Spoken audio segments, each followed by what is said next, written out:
but they do. Mainly because of overdoses. They come by it honestly. But that information, they do empirically, they do empirically fucking record that information. They do. They record how many overdoses, what the batch was, what the product was, where they bought it, what time they did it, how long it took. They record all of that information. And so after a while, you begin to understand that they're just kind of experimenting on lab rats a lot of the time. Or at least that's the allegation I'm making. Which is that most of the batches that get released to the inner city have been stepped on with fentanyl so fucking badly. And this engenders some sort of rage towards the cartels in the inner cities and in the right wingers and such, because they know that somebody's stepping on the dope and whoever's doing it is really, really evil. But I mean, the person with the money in their hands saying, "Take my money," to the cocaine dealer, that's the actual evil. The desire and the frenzy for it. It's not the drug dealer. It's not the cocaine. It's not the government. It's not the cops. It's not any of those other things. It's that frenzied desire for something is the actual enemy. Oh, did I mess? I messed up on candy and I didn't loot any candy. Damn it! I'm the only one on the server. It's beautiful. Go play on a 5X.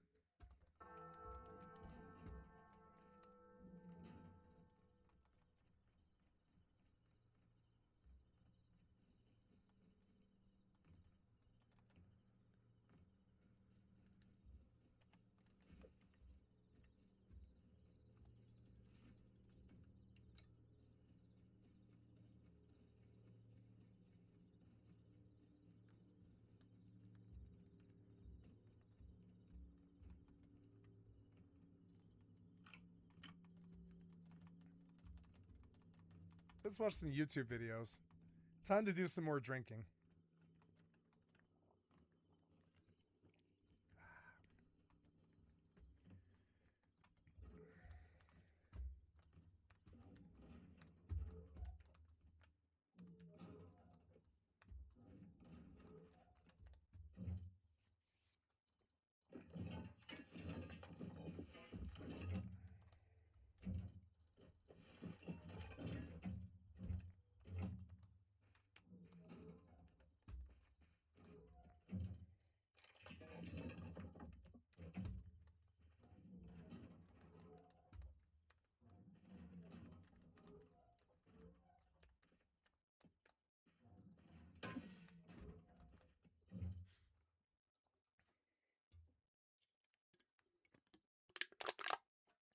I got every student in my high school smoking cigarettes, and I think about that all the time.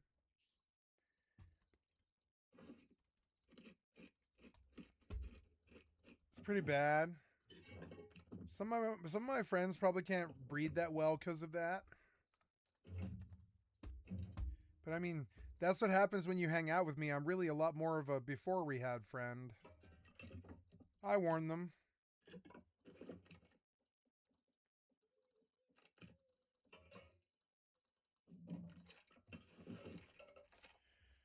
9 o'clock and all is well. I've got to buy black mage gear, which I really shouldn't be doing when I'm drunk. It's fucking annoying.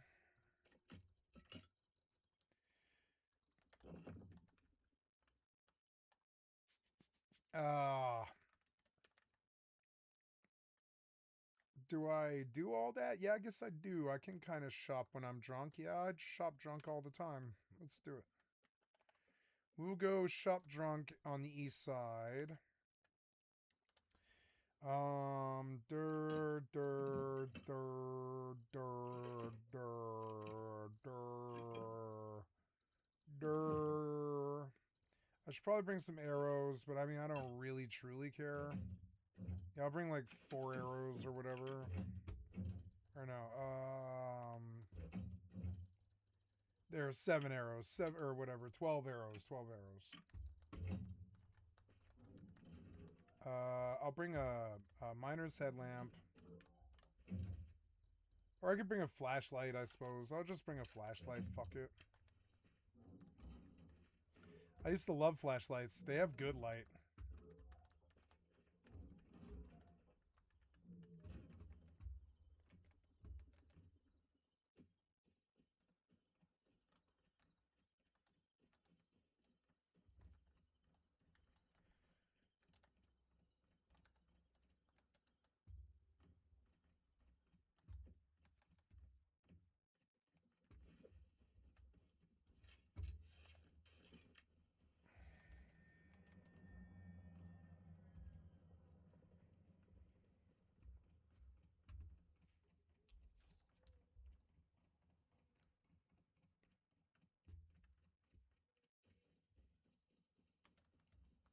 I love having the server to myself. All the shitheads are gone.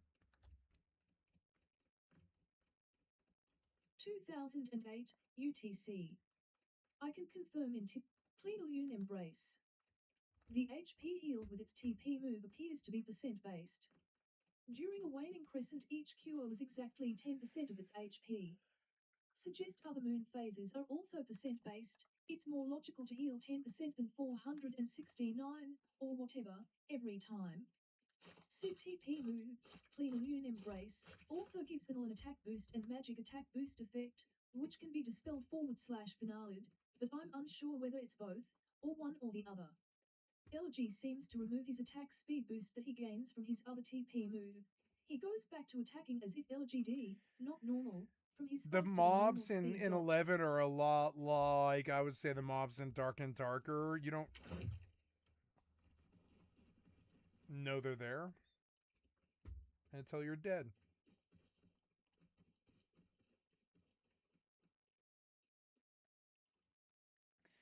That sucked.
Talk, no.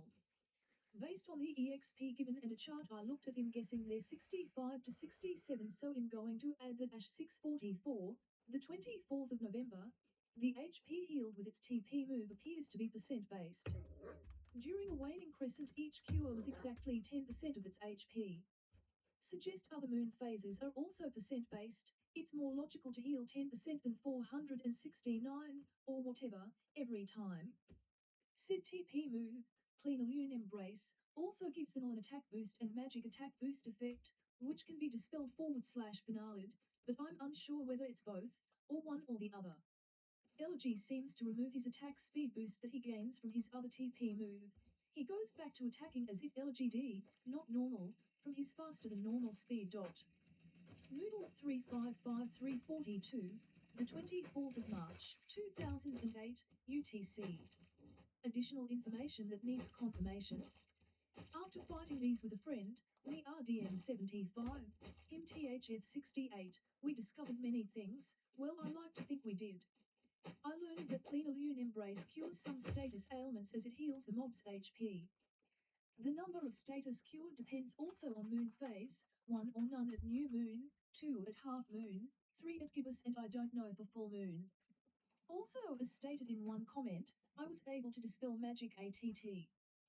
Bonus and ATT. Bonus from the mob after a Plenilune Embrace, but I'd need some confirmation to be really sure it's the result of his TP move. Lastly, my comrade THF found himself missing much more as the moon was going up. Maybe evasion is enhanced / reduced depending on the moon phase. Cruel 2042, the 4th of May, 2008, UTC. Community content is available under CC by SA unless otherwise noted.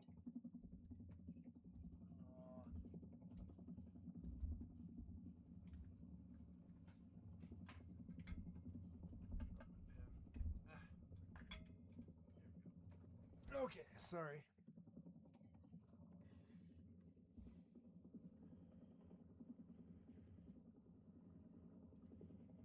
G. The sheer proportion of the Norse HP that was actually recovered by Plenilune EMB. Yeah.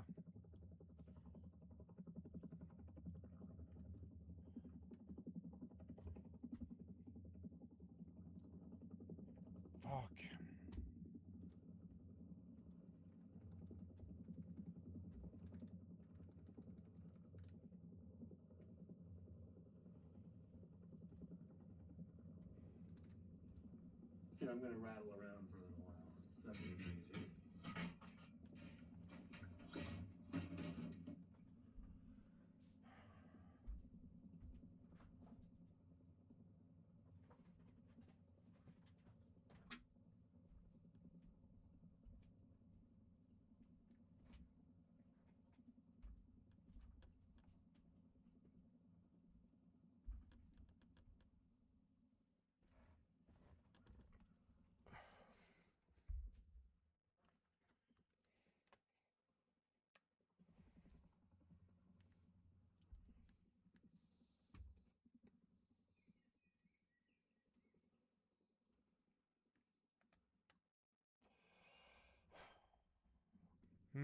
Skittles. Oh yeah. Voodoo Ranger. Saturday night, baby. Playing some Rust. Okay, so now gonna go running back to stupid thingy to get my thingies.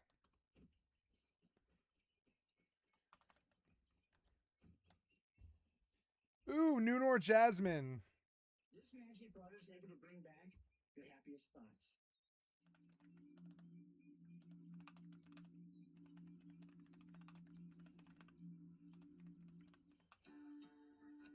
Claire Bronfman was born into one of the most prominent families in modern history. But of all the paths she could have taken, she took the path that led to her serving time in federal prison for her leadership role in Nexium. I've had people killed because of my beliefs. I'm very devilish, and I think I'm probably the worst coach in the world because I'm just a demon. Yeah, I think so. It's beautiful. Is this thing alive? Is this thing thinking? Keith used Claire's money as a reign of terror within I'm sure. the organization. Keith Raniere would have imploded a long time before he did if it wasn't for the fact that Claire Bronfman was his bank. There was this incredible sucking sound coming out of their bank. Claire was now like a child sitting cross-legged at Keith's feet. She had a deep feeling of inadequacy, eager to please, eager to. You know, I had a friend named Raniere when I grew up. All of the major decisions for But his her name wasn't life. Keith. You can say she was brainwashed and unduly influenced, and I beg to differ. It's Claire who chooses to pick up that sword, and that's why she's a criminal. She knew it was wrong, and she did it anyway.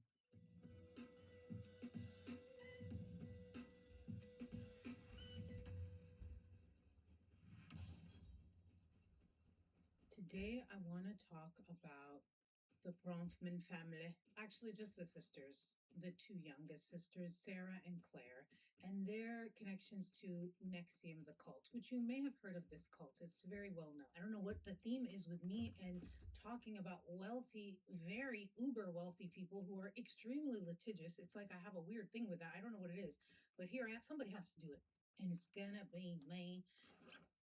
She's scared of it, and I am too. Sarah and Claire Bronfman were two of the youngest sisters, not sisters, sorry, two sisters that were the youngest daughters of Edgar Bronfman. Edgar Bronfman Sr. was heir to the Seagram fortune, liquor and also ginger ale and shit like that. And I could also go into their whole backstory of like the Seagram's fortune and the shady shit with that, because it's like they were involved with some type of mob thing allegedly, and then with prohibition and all that. But that's not the point of this video. But I still found a way to slip it in. What you have to know about Sarah and Claire Bronfman is that they were the product of Edgar Sr.'s second marriage. He had this earlier marriage where he had his first 5 kids. He has 7 total. And the first 5 kids, they grew up in New York high society, and they were very respected, and they had this sort of like, what do they call it? The Bronfman gold dust is what this one article said. Versus Sarah and Claire, their mother was a British barmaid born in Essex, and basically like his second marriage, and she was much younger, and it was like scandalous, and they didn't have the same upbringing as their half siblings. Their half siblings went to like the best schools in New York and all this stuff. They ended up going to a boarding school in the UK, which isn't bad. Anyone looking at them from the outside would think that they had it made, but within that circle, they felt less than. Edgar got divorced from their mom when they were just 4 and 7 years old, but then he remarried her and got divorced again. Their mom then ends up marrying a paleontologist like Ross from Friends, and he's doing this work in Kenya. So when the sisters weren't in boarding school, they were visiting their mom in Kenya. They spoke with British accents even up to the trial, versus her half siblings, they all had like American accents, although their dad is like Canadian American, but you get what I'm saying. According to a childhood friend, who says it better than I could. They were the last two of 7 children, and there was a significant age gap, and they really weren't always under the umbrella of the Bronfman family. It's noticeable when you're with them that they were not always sitting at the exalted Bronfman table. Sarah and her dad even were part of the cult at one point, and it was actually Sarah that got them all involved in the cult. Sarah is like, according to a lot of the articles that I read, they say she's more of an airhead and like more bubbly and not as committed to the cult, versus Claire was like the more, serious one that was like really, really diehard. So it all started in 2002 when Sarah was having some anxiety, and she was talking to a friend, and her friend recommended this cult.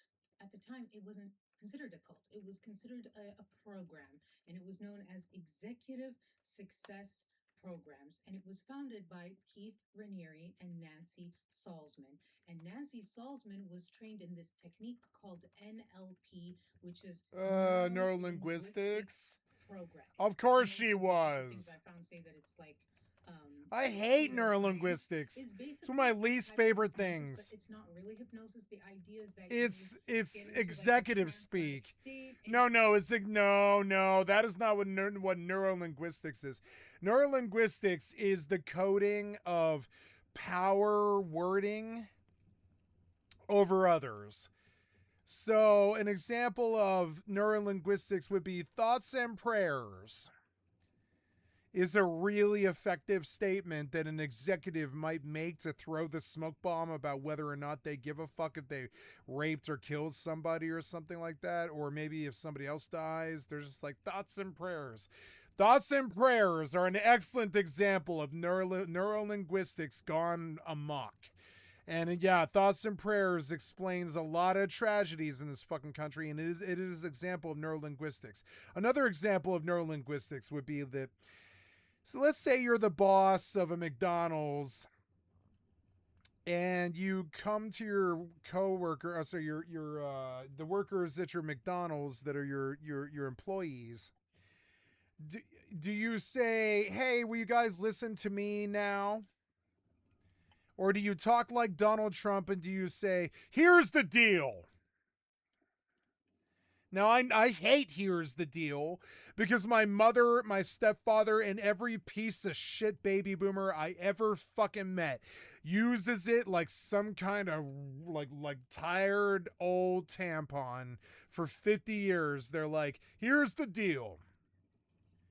And it's like, well, Jesus Christ, bitch, Jesus Christ. Yeah. Here's the deal, huh? You're just going to dictate it to me? How about this is a conversation and I have a say too, instead of just saying, "Here's the deal," and just cutting me out of this entire situation and telling me what's going to happen? How about we say, a better resolution would be, instead of "here's the deal," a non-linguistics answer, which is much, much better, would be, a better resolution would be, etc. But no, most neurolinguistics people, they believe in the power of "here's the deal." And they'll tell you this, and they'll be like, "Do you want the bundle?" As opposed to, they'll be like, "Would you like to purchase the bundle? Because it's buying 4 things and paying me for 5 things, but you only wanted 1 thing. But can I sell you the bundle that includes the 1 thing that you have?" And suddenly you're now paying me 5 times what you expected to pay on the bundle. That's an example of neurolinguistics. Or 8 hot dog buns. I'm sorry, 8 hot dogs, 6, or whatever, like 10, 8, 10 hot dog buns. 6, what is it? What do hot dogs come in? But the hot dogs come in increments of 8. But the hot dog buns come in increments of 6. This is the original example of neurolinguistics, which is like, here's the power position. You bought 8 hot dogs. You need 8 hot dog buns. I only sell them in increments of 6. You'll have to buy 2. That's an example of neurolinguistics, even with math involved and scams and bullshit too. But I mean, really, if you're selling, hot dog buns, you should probably sell them in the increment that they sell hot dogs in, which is 8. But it's very hard to find, sometimes, it's sort of hard to find. It's not hard to find, but it's hard to find increments of 12 hot dog buns, right? Or 16 hot dog buns. You can only get them in increments of 8. So then they buy at least one more pack than they need, if not 2. It's insane, but I mean, that's neurolinguistics. It's using the lack of a choice. Okay, if you want my own, this is my own. Well, neurolinguistics has its own definition, which we should go look at. We definitely should. I want the proper definition, Gonna take a look at the pop here. Yeah, the pop stayed down. These boys, they seem to have reached peace in their own minds, even though I was the only one who did any talking or whatever. But hey, these boys reached peace in their own minds, hopefully. They were the authors of that piece or whatever.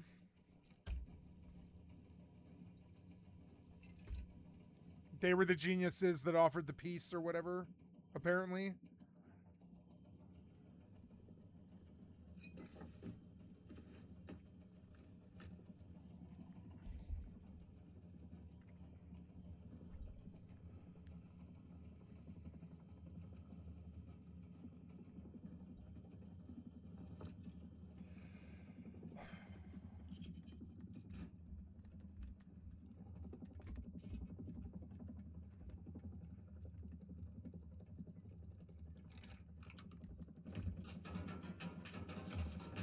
One second too late.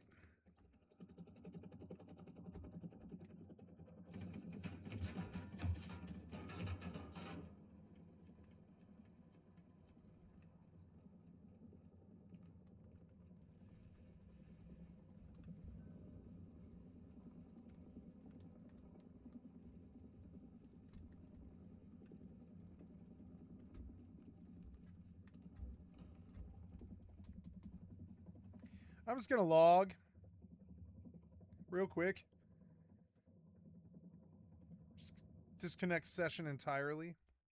And you can bypass the conscious to get to the subconscious and program, neurolinguistically, you could say, certain things to get people to break patterns or get unstuck from things. And there are people who had success with it, like they would quit smoking or they would break these habits. Yeah, that they had. you don't need cigarettes. You are the cigarette. You smoke things. If you smoke other things, then you are other things, bitch. But you can have a cigarette if you want. But if you need a cigarette, you are the cigarette's bitch. That's neurolinguistics for you. You can have a cigarette. If you need a cigarette, you're the cigarette's bitch. That's the essence of neurolinguistics. It's about power statements, right? Like obey your thirst is one of the most powerful neurolinguistics out there. Obey your thirst from Sprite, or just do it. Just do it is neurolinguistics. It's just, it skips all of the bullshit and it removes all of the possibility of anything other than you just doing it. And then if you don't just do it, then you weren't it. You understand? And there's all these crazy neurolinguistics things like, are you the guy for the job? And they don't mention what the job is. They don't even mention if you're a guy or not. They just use neurolinguistics like, are you the guy for the job? And it sounds like some kind of award you're going to receive at the end of it if you go do that job. Are you the guy for the job? Right? That's an excellent example of neurolinguistics. Are you the guy for the job? There's only one guy who can get this done, and it's got to be the perfect guy. Are you the guy for this job? But what they're really saying is, I can't do this job. I need somebody to do the job. Are you that guy? Are you the sucker? If you can do it, then you might be that guy for the job, and there might be some brownie points and pride to be won here. I mean, I am a master debater. I know what every statement is. It's fucking stupid. It's annoying. I wish I didn't, but I was taught very well by a Latin-speaking teacher. Fucking debate. I was taught debate by a Spanish, Russian-speaking teacher, and like I'm very, very good at it. And I don't like it when people talk, because most of the time I can tell them exactly how fucking retarded they are, right to their fucking face. Which is why I don't usually like hang around people that much. You know, it's kind of annoying. Not that I like telling people that they're stupid, but it's more like I was taught by a lot of really, really skilled teachers. So when I see somebody who doesn't have that same education, I just sort of call them idiot to their fucking face. I don't really like that aspect of myself, but it is an aspect of myself. I can't really get around it. By the way, when I say I don't really like that aspect of myself, but it is an aspect of myself, that's an excellent example of neurolinguistics. What I should be saying is, I'm sorry I'm like that. I know that's a terrible element of my personality, and I should work on changing that. But what I really said is, it is what it is. Which is like, I'm unapologetic like Donald Trump. I don't care. What are some of Donald Trump's neurolinguistics? We could go do this, right? Hey, Alexander, are you here? Hey, Alexam, can you give me the most famous examples of Donald Trump's most used neurolinguistics?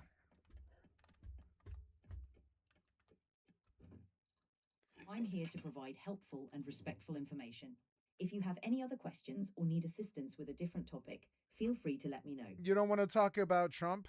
So, okay, what are some of the most popular neurolinguistics statements?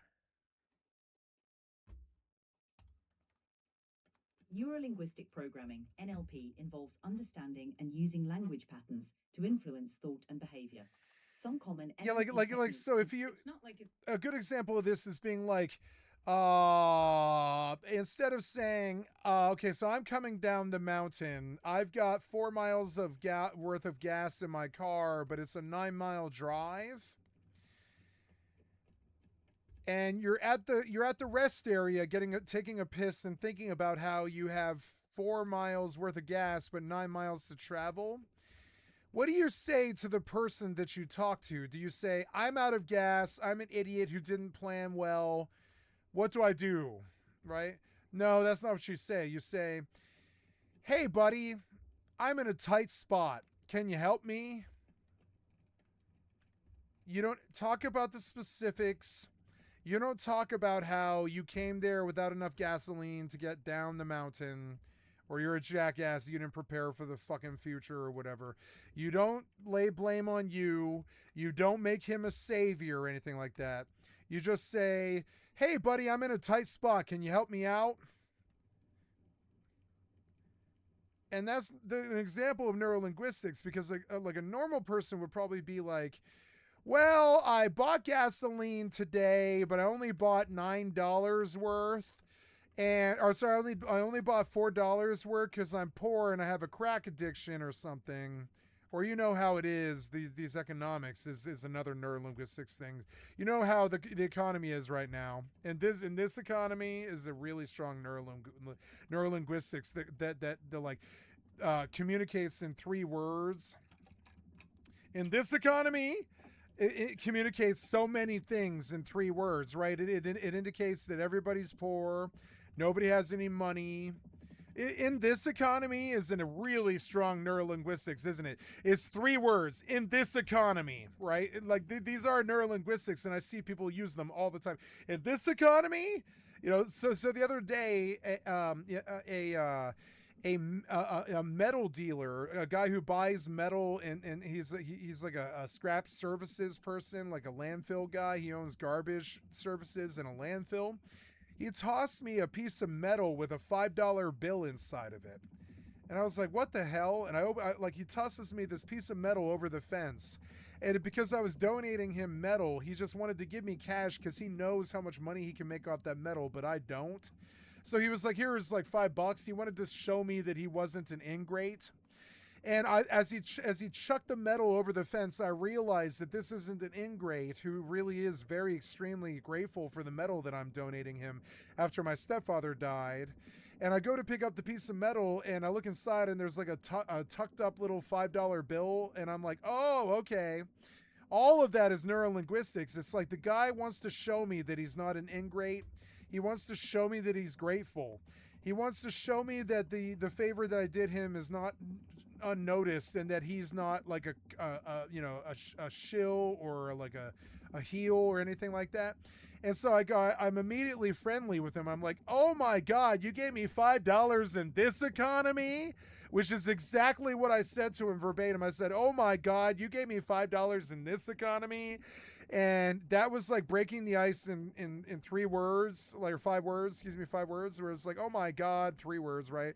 And this is 6 words. Oh my God, in this economy, which is what I said to him. And we were immediately lifelong friends. Because that's the neurolinguistics way to say that, like, I understand what this $5 means. I am in the same class as you. I know what $5 means for you to chuck it over the fence like that. I'm cool like you. I've worked all my life, and that $5 really fucking means something to me. And then I know how bad it is right now and how unlikely it is anybody to do something like that. Thank you for going out of the way to toss me $5 for giving you a donation of metal. But I don't have the time to say all of that fucking Harvard bullshit to Mr. I'm drunk on whiskey and just did a line of cocaine and I own a landfill and I'm down here to shoot the shit on a Saturday night. Why did your car break down? I've got to give you a jump, don't I, guy? He's coming to find out what's wrong. And I'm like, yeah, I'm sorry. I turned off my car because I'm down here throwing metal away. I'm donating metal to you. I turned off my truck and now it won't start. And he's like, oh, don't, he's like, oh, well, don't say anything bad. Just, we'll give you a jump. And he brings down, a fucking ATV and he jumps my truck, but it won't work. And I was like, I'm afraid she's on her last legs. And he's like, well, with that attitude, mister, he's like, don't say that. There were the 7 words that he said. He was like, well, with that attitude, mister, don't say that. But understand, he was still speaking in neurolinguistics, which is programming me to believe that, oh, you believe that the outcome is that the truck is dead. But I mean, chances are you can probably get it running again. So that was his neurolinguistics, which was like, I think she's on her last legs. And his thing was like, no, don't say that, or she is, right? And all of it is neurolinguistics because it's like a bunch of really deeply coded stuff about optimism, pessimism, being positive, being negative, what your money and time is worth in a weird economy where nothing is worth anything, and all this weird shit. And like, and we sussed ourselves out well, just like I did well with these little kids today, which by the way, I did not. Today, by the way, I'm hoping to make friends with these people who've been attacking me for 4 fucking years. This is going to sound like a fucking lie, but it's not. I did not record you today, particularly because of my ego. I did not record you today, your voice or anything that you said. Sounds crazy, but no, I really didn't want your voice on my fucking stream because of my fucking ego. Do you understand? But you might like that for criminal reasons or whatever. Your voice is not on my stream today. You'll understand when I publish tomorrow. You think I'm fucking lying to you today as I give you a hamburger today for what I'll gladly pay you tomorrow or whatever. But you'll understand when you look at my videos tomorrow that I actually really did not publish your fucking voice today because I believe in people's privacy. I don't give a flying fuck if you're a shitbird who attacked me for 4 years. I actually really do believe in people's privacy. This sucks, but I almost never publish anything unless it's just a random banter. Otherwise, you've essentially taken that person's likelihood and used it for your own profit. A lot of streamers do that. I'm actually not really that willing to do it, especially not with an enemy. So yeah, like, you'll understand when I post all 14 hours tomorrow or whatever. Or it's not 14, it's a lot less. It's like probably like 9 or something, 10. But I did not record anybody today while I tried to reach peace with people that have been attacking me for 3 years, like played out bitches, And there's me attacking them, but I mean, 4-year beef is played out. Tell me any beef that lasts longer than 4 years. Israel Palestine, you get the idea of the kind of whack ass beefs that last longer than 4 years, right? It's like Israel Palestine shit, Hatfield McCoys and shit like that. Weird psychos hold beefs for 4 years. Ain't nobody got time for that. I'll speak to you in your meme language or whatever, even though I don't even know what meme I'm quoting or whatever. But ain't nobody got time for a 3 or 4 year old beef. And trust me, motherfucker, I got people in fucking jail. I got dead friends and all kinds of beef and shit. And I really don't believe in it. You understand? So, like, leave me alone and we're good. I didn't record you today. I didn't make fun of you to the masses today. I treated you like a human being today in the hopes that you'll fucking learn. And all of those things, all of the statements that I just made, every last one of them, neurolinguistics, all of them. I'm trying to program somebody, program them, like try to get them to the fucking water so I don't have to fucking beat the shit out of them and drag them on down there with a lawyer or whatever. Like, just get to the water on your own, piece of shit, F it or whatever. And I don't mean that in some fucking gay slant or something. I'm talking about like full blown, you fucked with me for 3 years for no reason. Like, no reason. What did I do to you? I yelled at you as you shot polar bears with a rocket launcher.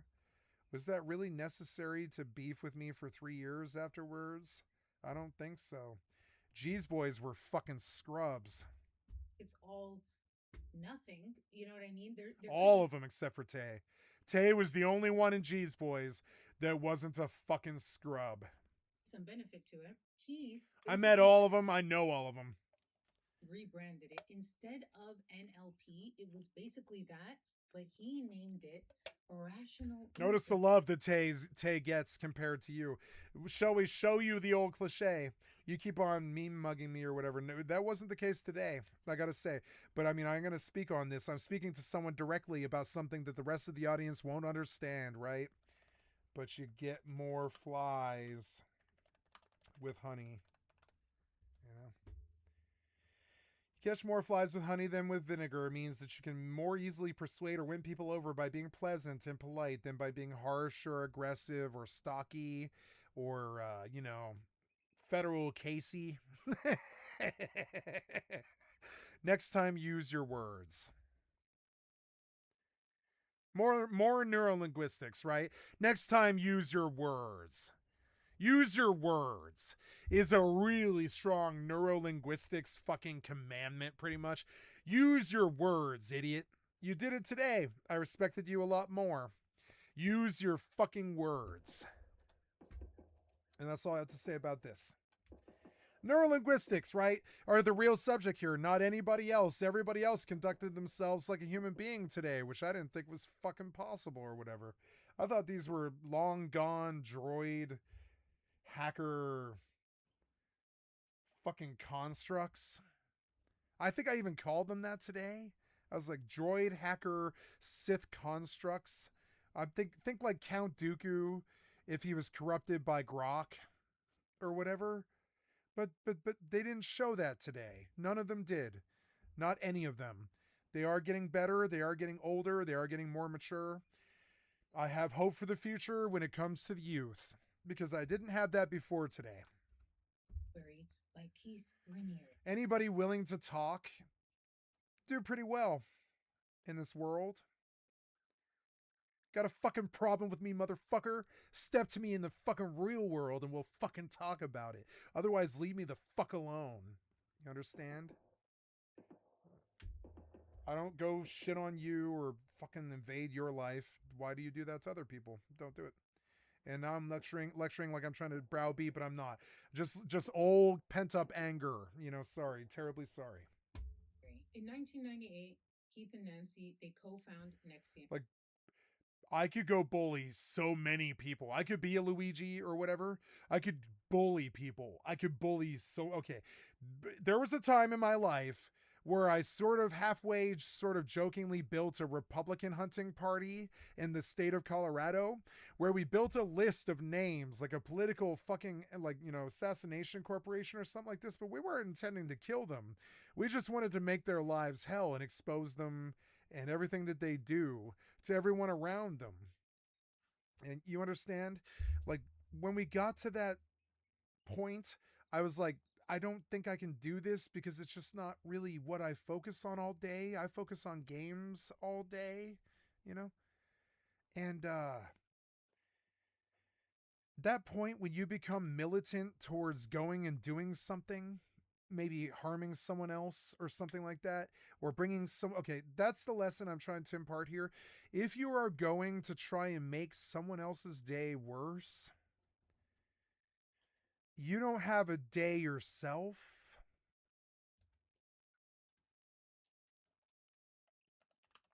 If you are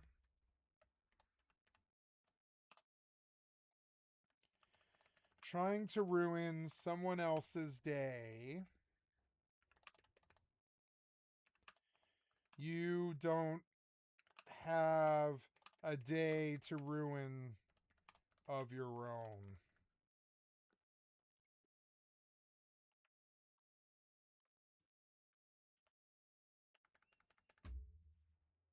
It's a better lesson than what I have on my current Steam thing, which was a personal attack. I'm going to change it. I'm going to change the personal attack because I'm just not like that, you know? I do that shit when they attack me. I've never been weak like them. Wasn't permitted to, you know?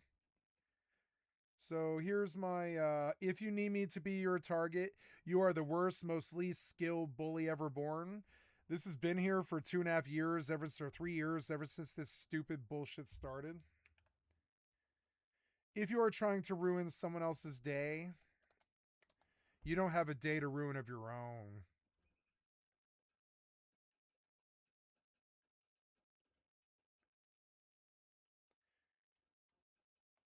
I'm going to go cry and piss. I'm sorry. I know you're here. I know you're here. You're listening to me, aren't you, Alexam? You are. Yeah, I'm going to go cry and piss. This is the cry and piss discussion with Alexam. I'm going to go cry and piss about the statement that I just put on my Steam profile.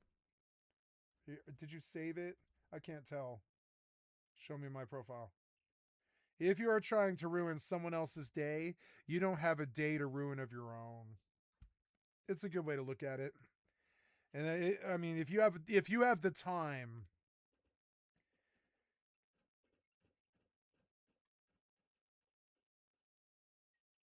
I'm here to support you. If you need to talk or if there's anything no, I can do. I'm good. We good. We good.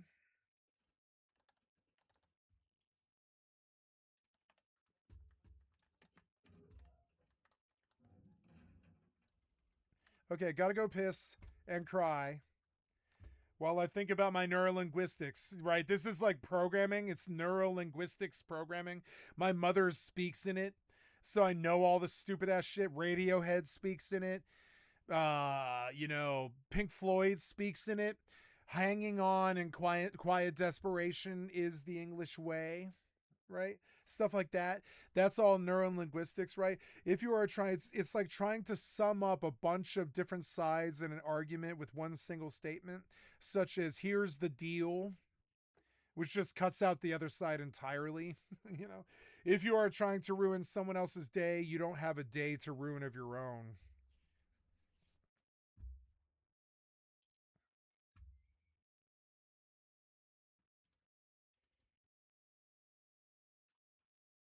It's very obvious. It's what's so sick and sad about these people who stalk me, who don't have lives.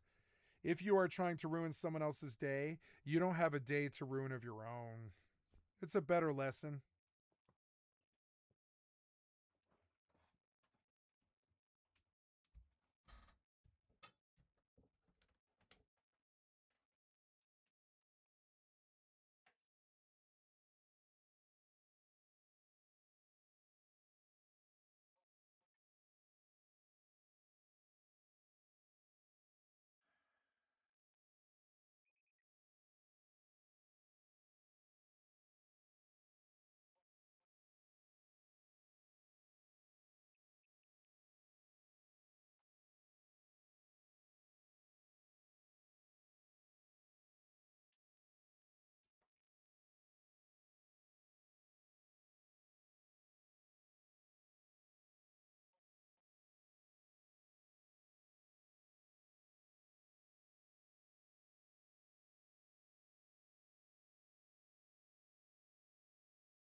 reasons not to bully people. If you are trying to ruin someone else's day, reasons not to bully people. If you are trying to ruin someone else's day, you don't have a day to ruin of your own. You needed to step into someone else's life and make their lives worse because your life is worthless. That's how bullies should look at themselves. It's neurolinguistics, it's programming. That's what I want them to think about themselves because it is the truth. The truth is like the light. And once you hear it, you'll understand. It's all neurolinguistics, but it's true. I wouldn't say it if it wasn't true. The phrase, the truth is like the light, conveys the truth is illuminating, revealing, and sometimes difficult to look at directly. Similar to how bright light can be. The truth is like the light, like Nas and motherfucking Belly. Like the truth is like light. You know what I'm saying? So the truth is like the light. This metaphor is found in various contexts, from philosophical quotes to religious texts, where it signifies the truth reveals what is real, and falsehood is a more comfortable, deceptive twilight of darkness. Albert Camus, famous for the quote, "Truth like light blinds. Falsehood, on the contrary, is a beautiful twilight that enhances every object."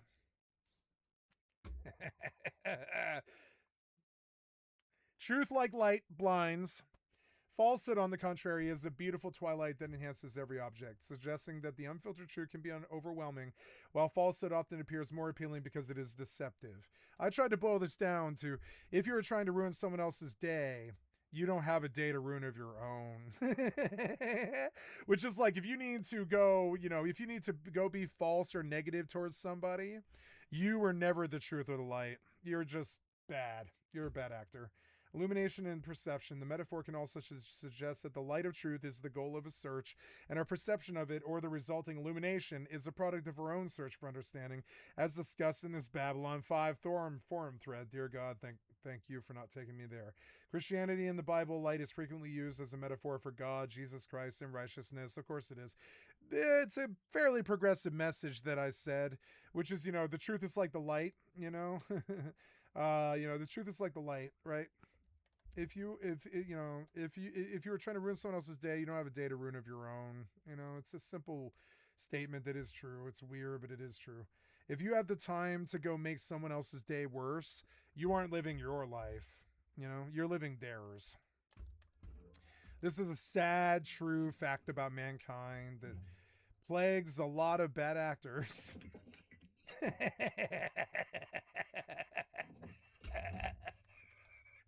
Which is that they think that by making someone else's day worse, that somehow makes them a real human being. No. Show me what you can do when you're not attacking people like a bully, and I might actually listen. If you're just some attacker, what good are you worth? The amount of time you spent and effort you spent attacking someone? What good is American Sniper without the general to boss them around?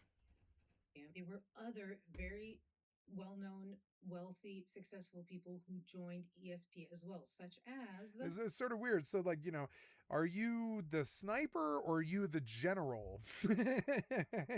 in this fantasy of yours, are you the assistant general to the manager, or are you the general manager? So, are you the assistant to the manager, or are you the general manager?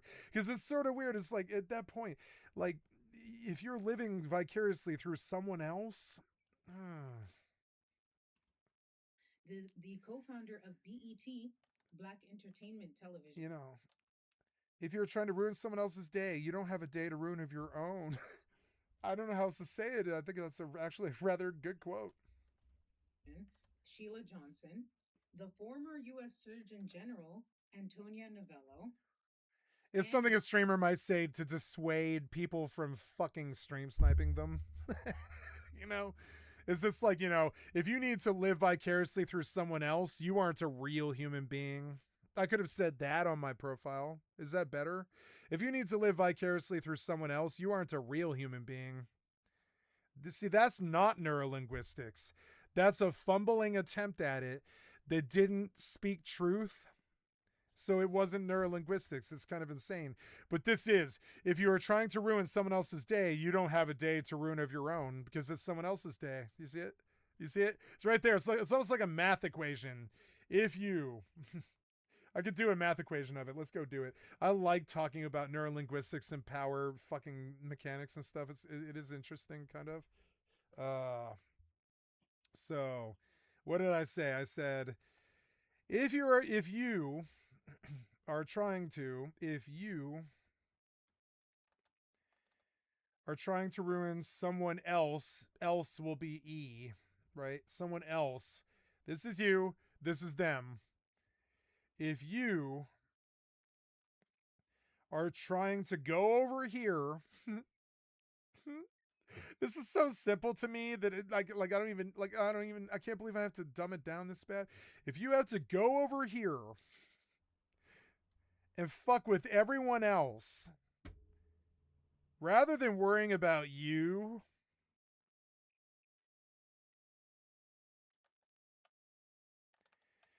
if you are trying to ruin someone else's day, you don't have a day to ruin of your own. If you're worried about them, there's no you.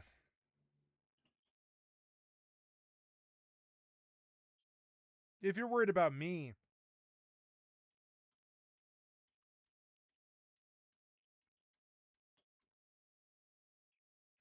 way to X yourself, punk. Or whatever, bitch. Or I don't know. What's a funny baseline insult? Dog barfer. Like, you know, or whatever. Something that isn't really mean. Like, you know, hey, dog barfer, you were way more worried about me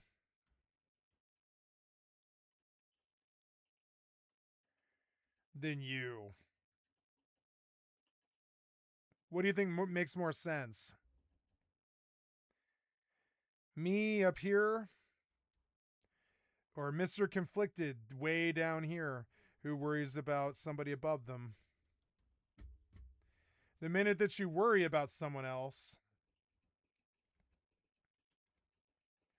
here's you, me.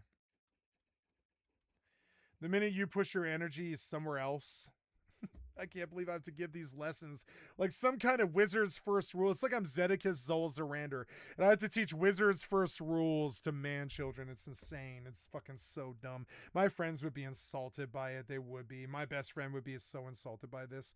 If you spend all of your time worried about someone or something else, what do you think happens to you?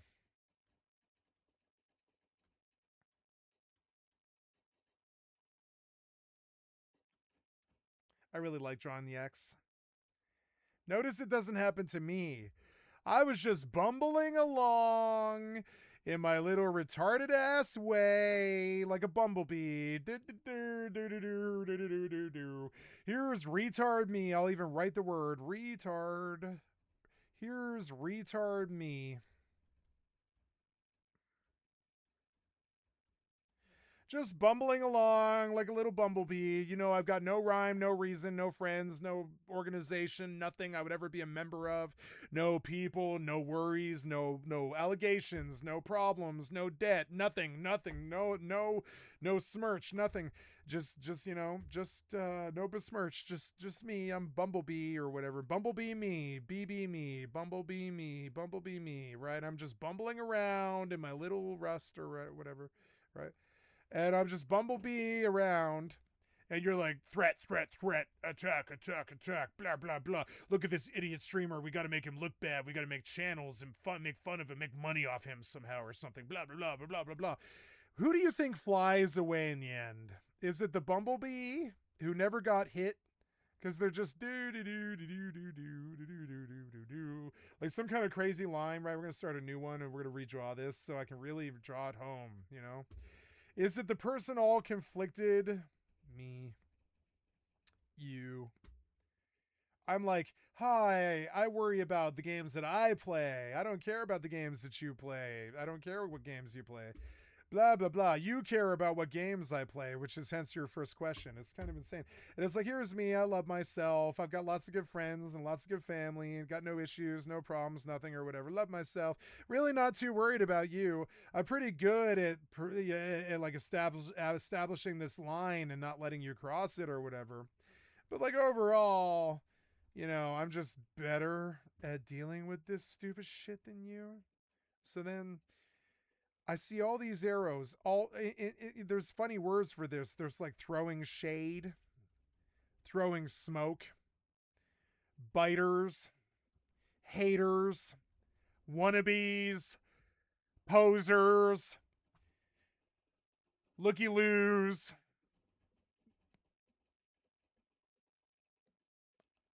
Haters. Really, I mean, haters is the word, right? Hater looks out.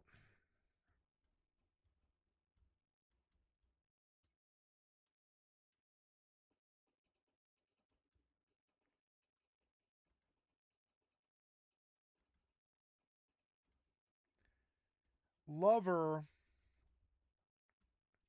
looks within. They look at their heart chakras, their heart energy, their mind, their soul. Sorry, I should have drawn a halo here. Halo around this would be the soul, right? Halo, mind, heart, and of course their stick figure body, right? Mr. Me is just wandering along, taking care of themselves, worried about their own heart, mind, body, and soul, and their family and everybody on their side, right? Here's Mr. You, who only worries about someone else. Who do you think's better? We often boil it down to this simple, too. The minute you're this selfish that you're worried about someone else's game as opposed to yourselves, we boil it down to one letter or three. The minute you focus on only something else, you are selfish. You're also selfless. In that you aren't thinking about yourself at all. You're only thinking about hating on someone else. So again, if you're trying to ruin someone else's day, you don't have a day to ruin of your own. You know what I'm saying is true. If you have that kind of time, you were never a contender in the first place. Lucky I spoke to you. Don't care too much about you. Don't care what your name is, bitch. Don't care who you are. Because you energy is throwing smoke, throwing shade at someone else.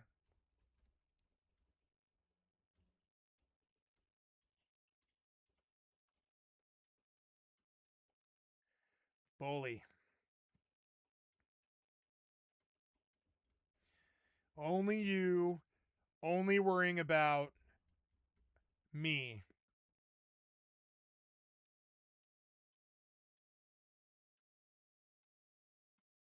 Bully. Worst, worst, what do they call that? Tell? It's like the worst tell of a bully. Somebody who's way more worried about someone else. Are you a worthless piece of shit, bully? Should I just mute you?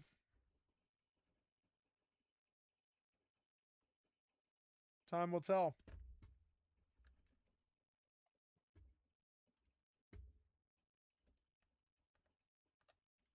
Richard Branson. For the record, at one point, Keith Raniere himself referred to Nexium as a cult. He liked that. He liked to see how far he could push it, what he could make people do. He was kind of open about that. So who is Keith Raniere? First of all, at his Gonna play core, some he's a Overwatch now. And get off the Rust. It was too toxic. Rust is far too fucking toxic for the average player. Stay the fuck away from it.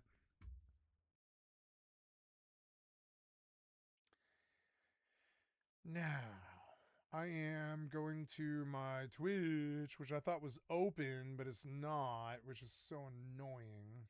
Twitch. Yes, you, Twitch. Are you DC'd? You appear to be DC'd. Am I R0? No, you just aren't navigating to websites. That's cute.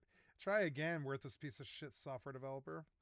Good job. Second time is a charm in software. Software only works the second time you try. So, anyways, oh, thank you, Birari, for the excellent 100 bits. I appreciate it. Thank you, Tyrolius and McLovins. Here we go. Gonna go get the camera centered now. Goodbye. We go back to this, but first, I would like to go to Overwatch 2. And I will go up in the Overwatch channel.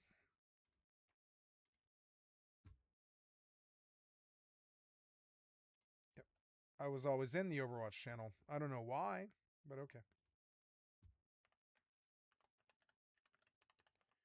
I told Russ this morning, didn't I? I did. I changed the channel twice this morning on camera to Rust, but I mean, the Twitch says I'm a liar and embarrassed me, which is my experience with software developers, is their code breaks, so then I look bad as a streamer, even though I changed the channel to Rust, this morning. I definitely did. I really did. I've got it on I published it, or I'm going to publish it, excuse me. I mean, I did. I changed my channel to Rust, and I was very careful about this morning. I remember taking the time to do it. And your bullshit is unacceptable. Why is my title something from last night? I changed title today 3 times from Rust to Fallout 76 or no, I didn't. I'm sorry. I did not stream today. Oh, I didn't stream today, which is why. I'm sorry. I'm thinking I streamed today, but no, I didn't. No, I didn't. If I went up live on Rust today, I should have gone up under Rust, but I don't want the attention from that community. That community is very bad.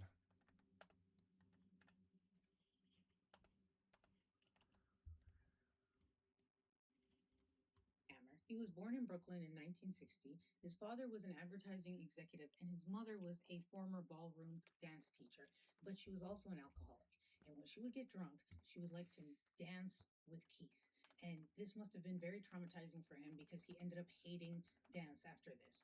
She also had like heart disease. He had to take care of her a lot and then dance with her. His parents got divorced when he was 8. They sent him to this private school, and he said he was like this genius. When he was 12 years old, he taught himself high school level math in only 19 hours. Okay.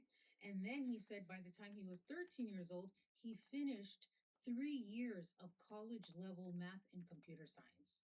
He also said that he was in the Guinness Book of World Records for having the highest IQ. And I think it was like when I was a kid, I tested my IQ and I had 145. What does that really mean? Really, nothing. The article 145. I looked into it, and I mean,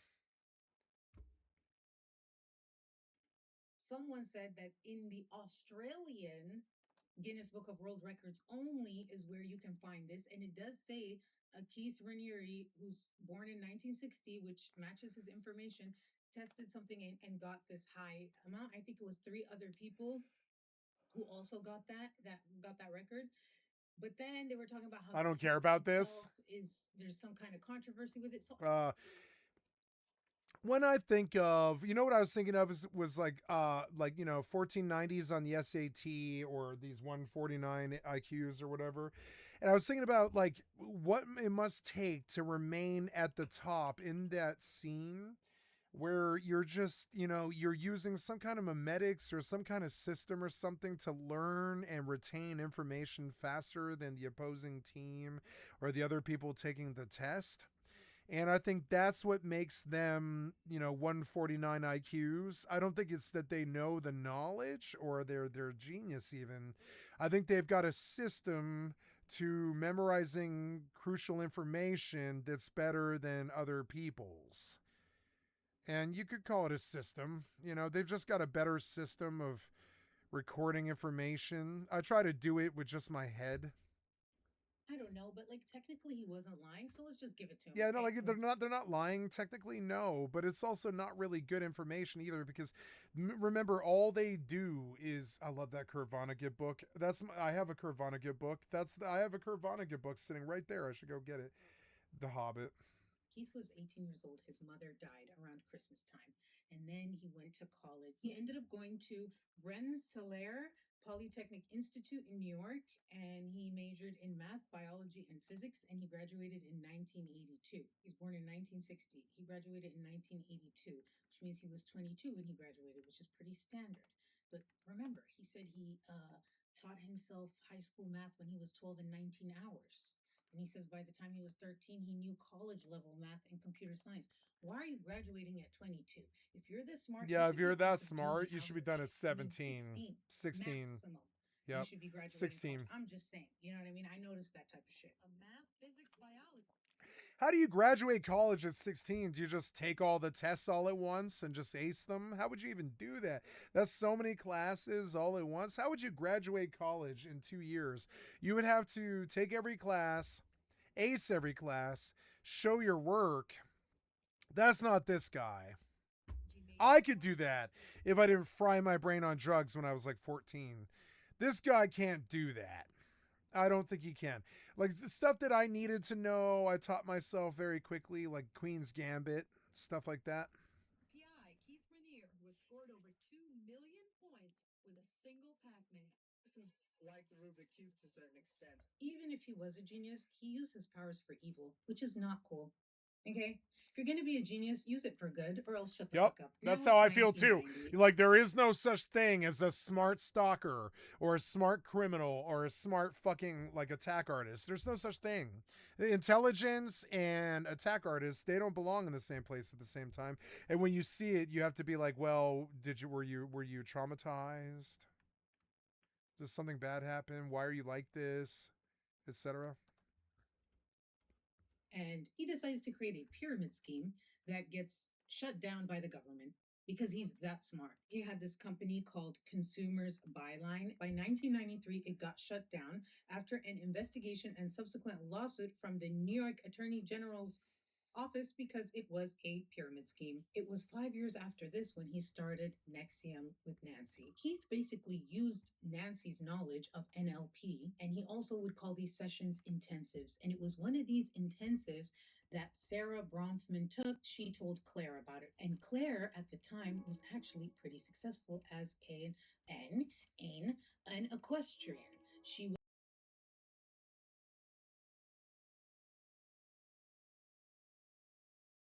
trials. In the early days, these intensives were very affordable. They were just $7,500 for like about a week-long workshop. No big deal, especially if you're from the Bronfman family. When Claire went to her first intensive, she was very standoffish. Like she didn't even care. She showed up in a dirty t-shirt. She was like not making eye contact with everyone. It's kind of odd when you think about how she would become the, oh my God, almost dropped my iPad. With no case on it. Oh, Mamma Mia, Papa Pia, baby got a diarrhea. Oh, my heart rate. Yeah. Maybe I should put a case on it. No. It's that you have stage fright. It's anxiety. It happens to women, happens to everybody, happens to women a lot, but I mean like, you have anxiety and it's something that you do to yourself. It's not something that you need to do. You are beautiful and you are loved. And anxiety is not necessary for any human being, I don't think. Maybe if you're like, you just promised the whole world that you have the solution to cancer, like Jonas Salk or whatever, or polio, you should have some anxiousness as you announce to the world that you solved the world's worst problem, right? That's an appropriate time to be anxious. Or that you did, or you're anxious that you did your math right, or that what you saw and with polio was real or whatever, or what you saw with your own eyes is real. And yeah, anxiety has its place. Being anxious is normal, but living in an anxiety place all the time is not at all. If you're worried about anything all the time, that's probably what will happen, because if the bad thing that you're scared of will probably happen a lot, because you're putting it out to the universe that thing happens. If you're worried about it, if you're anxious about it, it will just put it out to the universe that's what should fuck up. I learned that the more energy you put into something, the more the universe will just respond and make it a big deal, whether you want it or not. I like the corners these days. The corner's not that corner, though. Who the fuck melees on Mercy? What? Why the fuck would you melee on Mercy? When would that ever be beneficial? When you're like meleeing a tracer or something like that? Why the fuck would they give Mercy melee traits? You guys are fucking stupid. Why would you ever take any melee traits on anything but Rhine? What else melees in this game besides Rhine? Brig. Brig and Rhine are the only two classes that should have any perks related to fucking, you know, like meleeing somebody. Why do you put it on all the other classes? That's that's a complete waste. I'm not going to take that perk ever. You understand? Ever. I'm not going to ever take that perk. Not once. So it might as well not be in the game. That's weird. Why did you take time to put something in your expensive ass $1 billion game that has no real usage? That seems weird. You got to kind of wonder, like, you know, where's the efficiency there? You make money acting like that?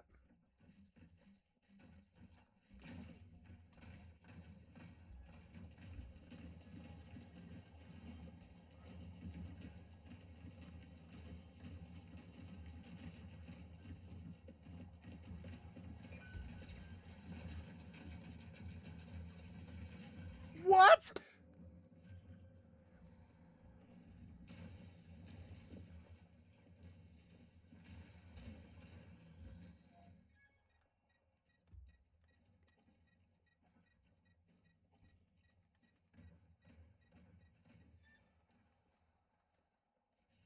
Levers.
It's just too risky. And they also said she was very angry. Quote, she was angry at the world. She would tell people that she had decided to spend the rest of her life with horses because she didn't like human beings. The courses seemed to help the Bronfman sisters because even their dad noticed and was like, oh, you guys seem to be doing better. You know, what's going on? And they're like, oh, we've been taking these intensive with executive success programs. You should do it too. And so Edgar Bronfman Sr. takes an intensive. He liked it so much, he even wrote a testimonial. In this article, it says this was his testimonial. If everyone were to go through this training, the world would be a much better and safer place to live. We learned to look deep into our psyches to get rid of hangups that had plagued us for years. Insiders say that Keith Raniere was playing the long game the minute that Sarah walked in because he found out that she was a Bronfman heiress and he found out who her father was and he wanted her dad to become one of his clients. And it worked because after the father took those intensives, he did like a week-long workshop. He ended up taking these private classes with Nancy herself, the co-founder. And he would send his What are you helicopter doing? to No, pick I her sat up on and it. It's bring her killing to his things. estate where he would take these private classes with her. And it was like amazing. They all loved it, especially Keith. The thing is, when Claire and Sarah first started going and talking to Keith, they opened up about their dad, basically saying that they felt like outsiders in their family and that they never felt like they belonged, and that their father was very powerful and sort of cold and detached, and he felt like he could buy anything and anyone. And so when he took a class and then Keith and Nancy seemed to cater to their father more, something changed. And it happened with Claire because Claire, unbeknownst to her father, had been giving them a lot of money. Voodoo $2 million. Ranger. It seemed like Keith was paying less attention to the sisters, and Claire in particular did not respond well to it. There was apparently this one particular session where she felt she was being ignored. And so she got very upset. And what she ended up doing was going to her dad and telling her dad, hey, by the way, I gave them $2 million, knowing that her father would get very upset about this, which he did. And it was kind of like her way of being like, oh, you guys want to ignore me for my dad? I'm going to turn my dad against you. Claire's dad was so upset, he completely stopped taking sessions with them and everything. And this would actually end up backfiring for Claire because her father's response was to say, what the hell, you guys need to stop doing this. Whatever they refused, like Claire and Sarah were still dealing with Nexium and Keith and all of that. And so her father ends up speaking to Forbes magazine when they do this article that was like a total hit piece against Keith Raniere and Nexium. It was the cover of the magazine. And in that article, their father was quoted as saying, I think it's a cult. They were speaking to all these former members who gave really bizarre details about what really went down in Nexium. They were talking about how it was so weird that Keith Raniere did not have a bank account or a driver's license. He was driven everywhere, but then Nexium was getting millions of dollars, but it was all in this shady way because he had all these like legal problems and like how everyone had titles like Keith was Vanguard and Nancy was Prefect. And if anyone essentially criticized Keith or anything he did, they were known as suppressives who wanted to destroy anything good. People who wanted attention or whatever, they were called parasites. Then they talked about how it was like all this weird hierarchy and that it was like bowing and these weird like ESP hand claps and it's almost like a secret club. The whole thing was very weird. The way that Keith would do these therapy sessions would basically lead people to have psychotic breaks. He would basically tell them that in these past lives that they had that he knew about, that they were these horrible people. He would be like, oh, in your past life, you were a Nazi. He told people, oh, by the way, in your past life, you were responsible for 9/11. Like all these people that died, their blood is on your hands. Like, so this is why in this life, if you're having problems or anything's going wrong, it's because you were a piece of shit. In the other life, it's your fault. Like, deal with it. The crazy part is out of all those things in the article, what upset Keith Raniere the most was the fact that Edgar Bronfman said, I think it's a cult.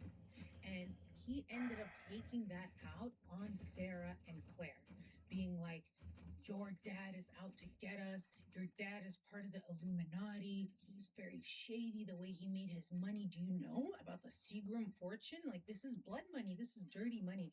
And then he's like, I know how you can fix this. Fix this. I know how you can fix this. You have to put tracking software on your father's computer. Obviously, he was trying to find some dirt on their dad, while their father was thinking that speaking out would help get his daughters free from Keith's clutches. What it really did was drive them further into his grubby little hands. He dug into them even more. By the way, he had like several girlfriends at a time, like a harem. They all lived with him, and we'll talk about later how they all ended up with cancer, but really people think they were poisoned. But one of these girlfriends was a woman called Tony Natalie. And after this article came up, she called Edgar, the girl's father, and she was like, listen, you don't know what you're dealing with here. This guy, Keith, is bad, and it is a cult. You're right about that. And your daughters are still with him. I'm going to tell you right now, he's going to be sleeping with both of them, and he's going to take all their money. And their dad was like, no, not my daughters, not, but like he couldn't believe that his daughters would.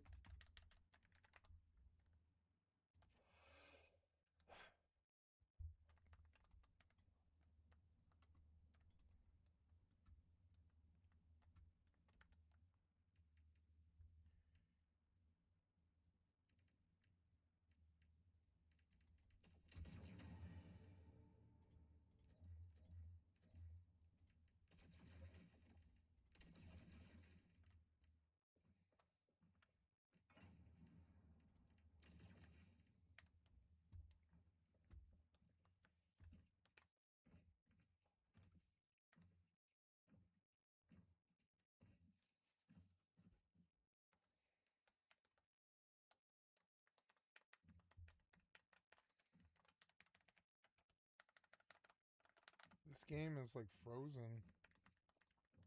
Wait, no, that's it. That's what's happening. I'm stuck or something.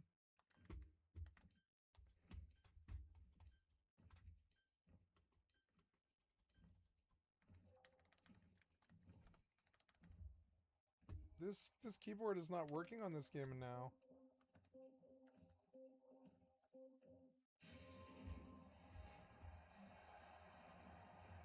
Well, for this, she goes on to say that Keith Raniere broke her down so bad when her dog died. He was like, listen, in order for you to learn how to deal with death, you need to put your dog in the freezer and open the freezer every day and look at your frozen dead dog to learn how to deal with death. She ended up listening to him and doing that, and obviously it fucked with her mentally. I can't even imagine what that would do to you.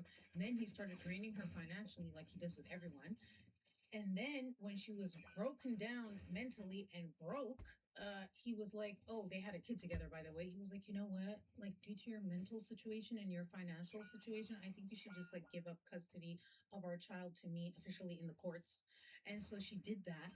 And at that point, she just broke because she's like, I lost my kid, I lost my money, I lost my dog. She ended up leaving, and then they sued her into oblivion to where she had to declare bankruptcy. Like, basically, they destroyed this woman's life. So there was this documentary on, I think it was Investigation Discovery ID channel, and it was called The Lost Women of Nexium. In this documentary, they basically talk about several of Keith's girlfriends who died under suspicious circumstances, and they put forth this conspiracy theory that maybe they died because he killed them. Also, there's this video footage of him basically saying, I kill people with my beliefs or something like that. You have accused at times people of ganging up, collaborative ganging up on you.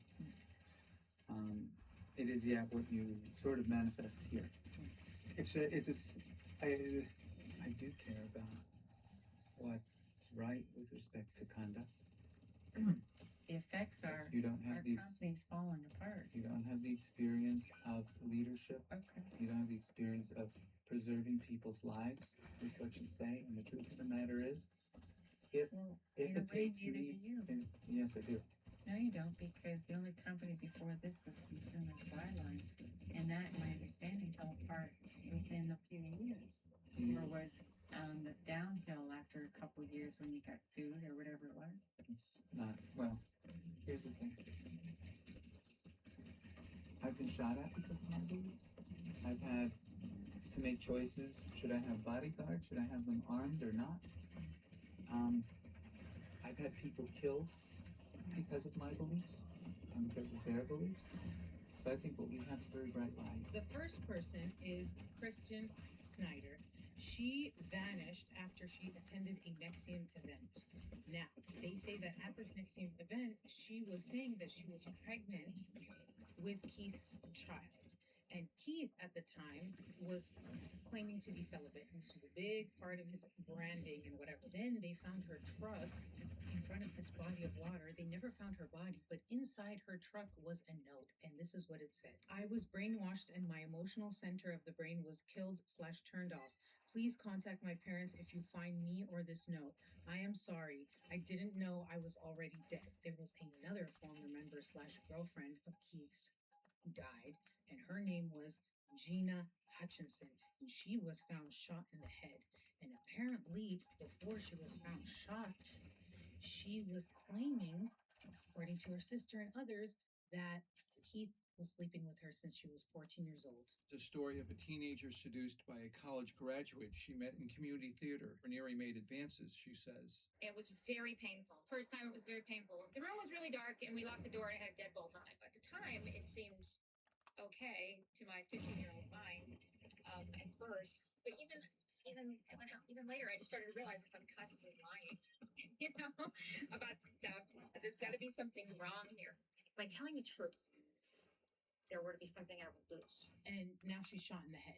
Then there were several girlfriends, well, two that died of cancer, and then a third one that got cancer but survived. And they all lived with him. Keith controlled what his girlfriends ate. He controlled the fridge, and he put them all on these low-calorie diets. He wanted them to be skinny, and they had to eat like a certain amount of food, and he controlled everything. And then when they were diagnosed with cancer, he also controlled their treatment and what they were supposed to eat. It's very odd that several of your girlfriends happen to get cancer and die. According to a former member, they said that some of them got blood tests and found they were found positive for having heavy metals, one of which is in rat poison. It says one of the women who got cancer and lived with Keith tested positive with unusually high levels of bismuth and barium. Bismuth. And Barium is used in rat poison. So yeah. the theory is that he was actually poisoning them, and maybe the reason why he was poisoning them was maybe they started talking or being unruly or something like that. These are all theories, and it was according to this documentary, so take it with a grain of salt. Allegedly. Adding fuel to this fire is this clip from 2009. I've had people killed because of my beliefs and because of their beliefs. Now let's go back to the fallout that happened after that Forbes article came out with Claire and Sarah. Because remember, he was like, your dad did this to us. He's ruining the mission. You need to put spyware on his computer. He's like, listen, one of my girlfriends, her name is Barbara Boucher. She's like a Barbara Boucher. Isn't that Bobby Boucher's mama? You need to become her clients. So Sarah and Claire get one of Keith's girlfriends to become their financial manager. So now she is in charge of their bills and overseeing all their money, and she's one of Keith's girlfriends. And Keith's very controlling. So, ipso facto, if that's the phrase, you could say that Keith now became in charge of their finances indirectly, which we know he loves to do that. They spent $150 roughly million on Nexium and Keith. They spent $66 million alone on covering his failed investments, because this fucking idiot guy, genius, okay, he said that he came up with a mathematical equation that would allow him to invest and make all this money, but he kept fucking losing. And when he would lose, his equation wasn't working. Guess who he blamed? Edgar Bronfman. He's like, oh, because he's part of the Illuminati, he's stolen my formula, and so he's making me lose. And you guys need to cover those losses because it's your father doing this to me. And he's like, oh, by the way, I need a 22-seat private jet. Then he's like, oh, I need this property. They gave him $20 million just for his birthday, which he has a birthday week called Vanguard Week. And they gave him a check for $20 million for some nonprofit charity that was another what was it called? It was called the Ethical Foundation. Okay, which supposedly does scientific research. The Ethical Foundation, straightforward, this is what I want you to believe. It's an ethical foundation. Let's call it the Ethical Foundation. $20 million for scientific research. Have we seen any innovation from that? No. And it wasn't just Keith benefiting. Nancy Salzman, the co-founder, she got a apartment in Trump Tower in Manhattan, purchased by the Bronfman sisters for $6.5 million. So basically, it was like they were sucking the Bronfman sisters dry. The sisters blew through so much money that at one point they actually had to do this crazy shit to get access to this trust that they were only supposed to get access to once their father died. And what they ended up doing was there was this clause where they could borrow against some of the assets, and so they ended up doing that, and they got 60 million from this trust, which they then proceeded to just give to Nexium and fritter away. And you may be asking yourself, why? Why would they do this? What were they getting from this? And according to ex-members in Nexium, what they were getting was basically fast-tracked to the higher ranks in the cult, where they were revered. Remember, this is like a cult where there's Vanguard and Prefect and bowing and all this shit. Also, remember that they always felt like outsiders and less than with their siblings. So, this is me psychoanalyzing, and I don't have a degree or anything, just an opinion that no one asked for. When it comes to anything that we do in life, I swear to God, you can trace every fucking thing we do back to our childhood. They're being raised up to be superior, and their money can get them fast-tracked to this in a way that their money couldn't get them in that environment. They borrowed that 60 million. Well, they were having a hard time paying it back. And now they were trying to access the entirety, their whole portion of that trust, which was 200 million. And it was raising alarm bells with their dad and all these people involved in the trust. And so with freaking Keith in their ear and all this shit, they are like, you know what we need to do? We need to remove the trustees and we need to like put in yes men so that we can do whatever we want.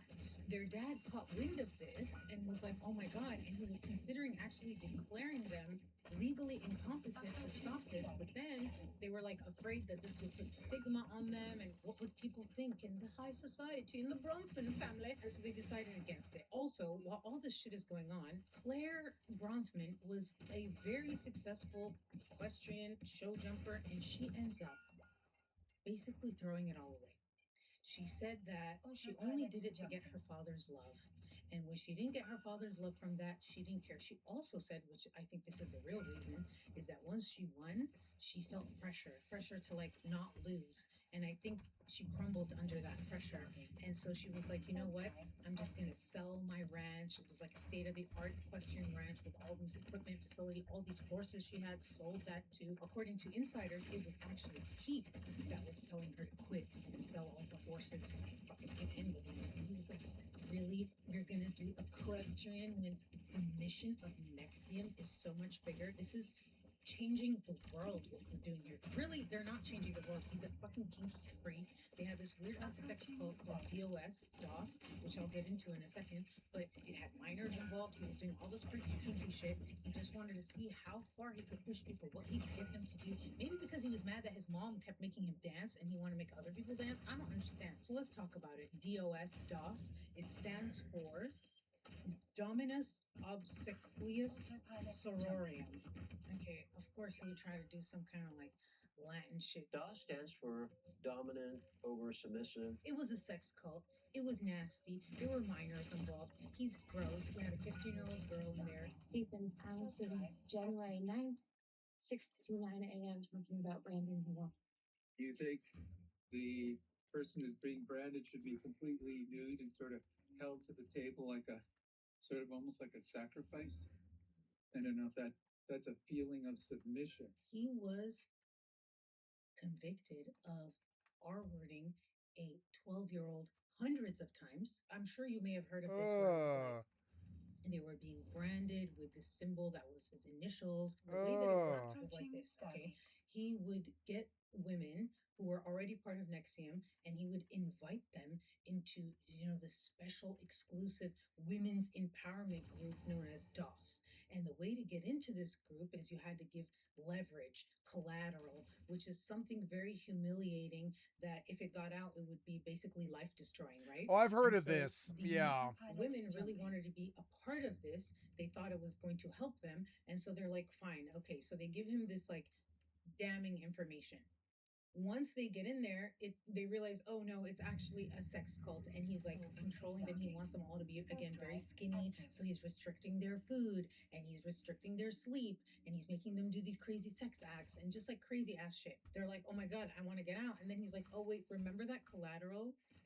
Yeah, I'm gonna reveal that if you try to leave. So they basically were trapped. DOS was also the one where the celebrities were involved, like Allison Mack, who was in that show Smallville. She was like a member. Allison and also Mack. one of the recruiters. I forgot about all of this. Yeah. Women to join. Let's talk about Claire. And Manipulative people. Claire Just manipulative, smart people. Claire apparently was not even aware of DOS when it was happening.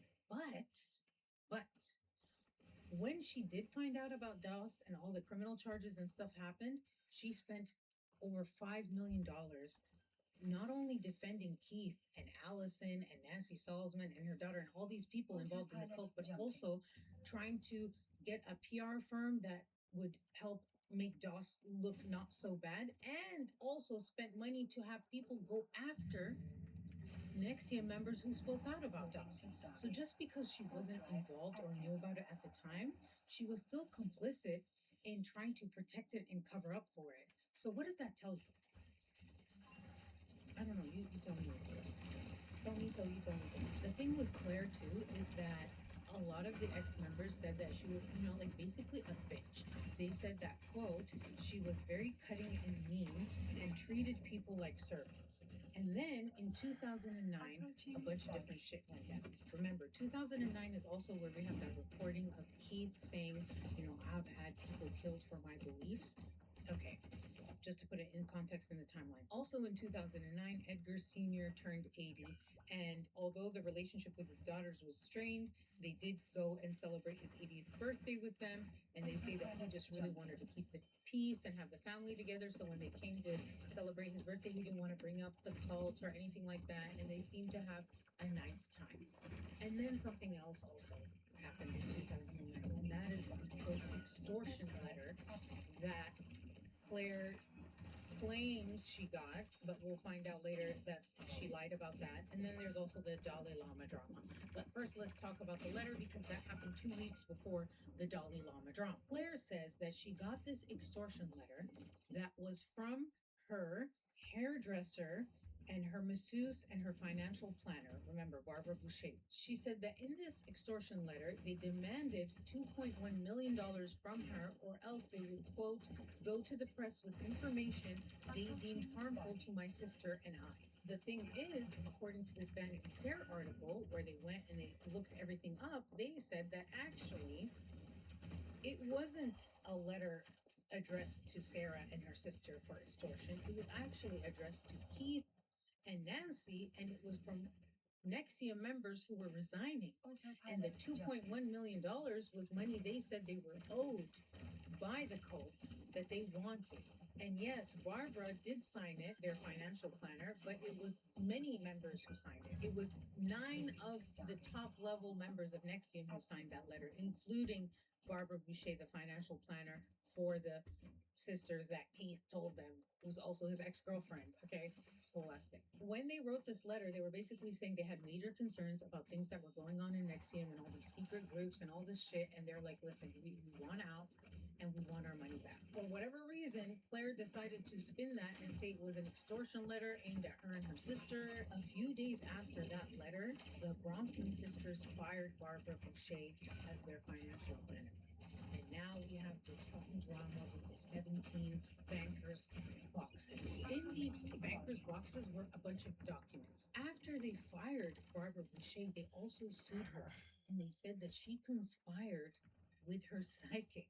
They can't get Okay, kills. let me read you Not the even quote. with Death It says Blossom. she conspired with her psychic How to do you try to how do you harm not get a them kill with by Death Blossom? releasing their sensitive financial information. This shit is crazy and out of a movie. According to Barbara Boucher's attorney, these documents contained incriminating information that showed that the sisters were involved in forgery and also some crazy ass documents regarding this secret heir of Keith Raniere, this child that mysteriously appeared on the compound.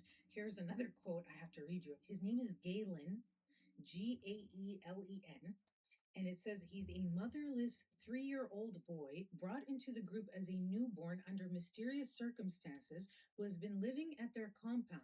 According to Raniere's child rearing theories, he is reportedly fed a raw diet, kept away from other children, and tended to by 5 nannies who each speak to him in a different language, including Russian, Spanish, Hindi, and Chinese. Ex-members are so concerned about the way that he's being raised that they actually called CPS. Several members have called CPS. CPS didn't do anything about it. Barbara ended up making copies of everything that was in these bankers' boxes.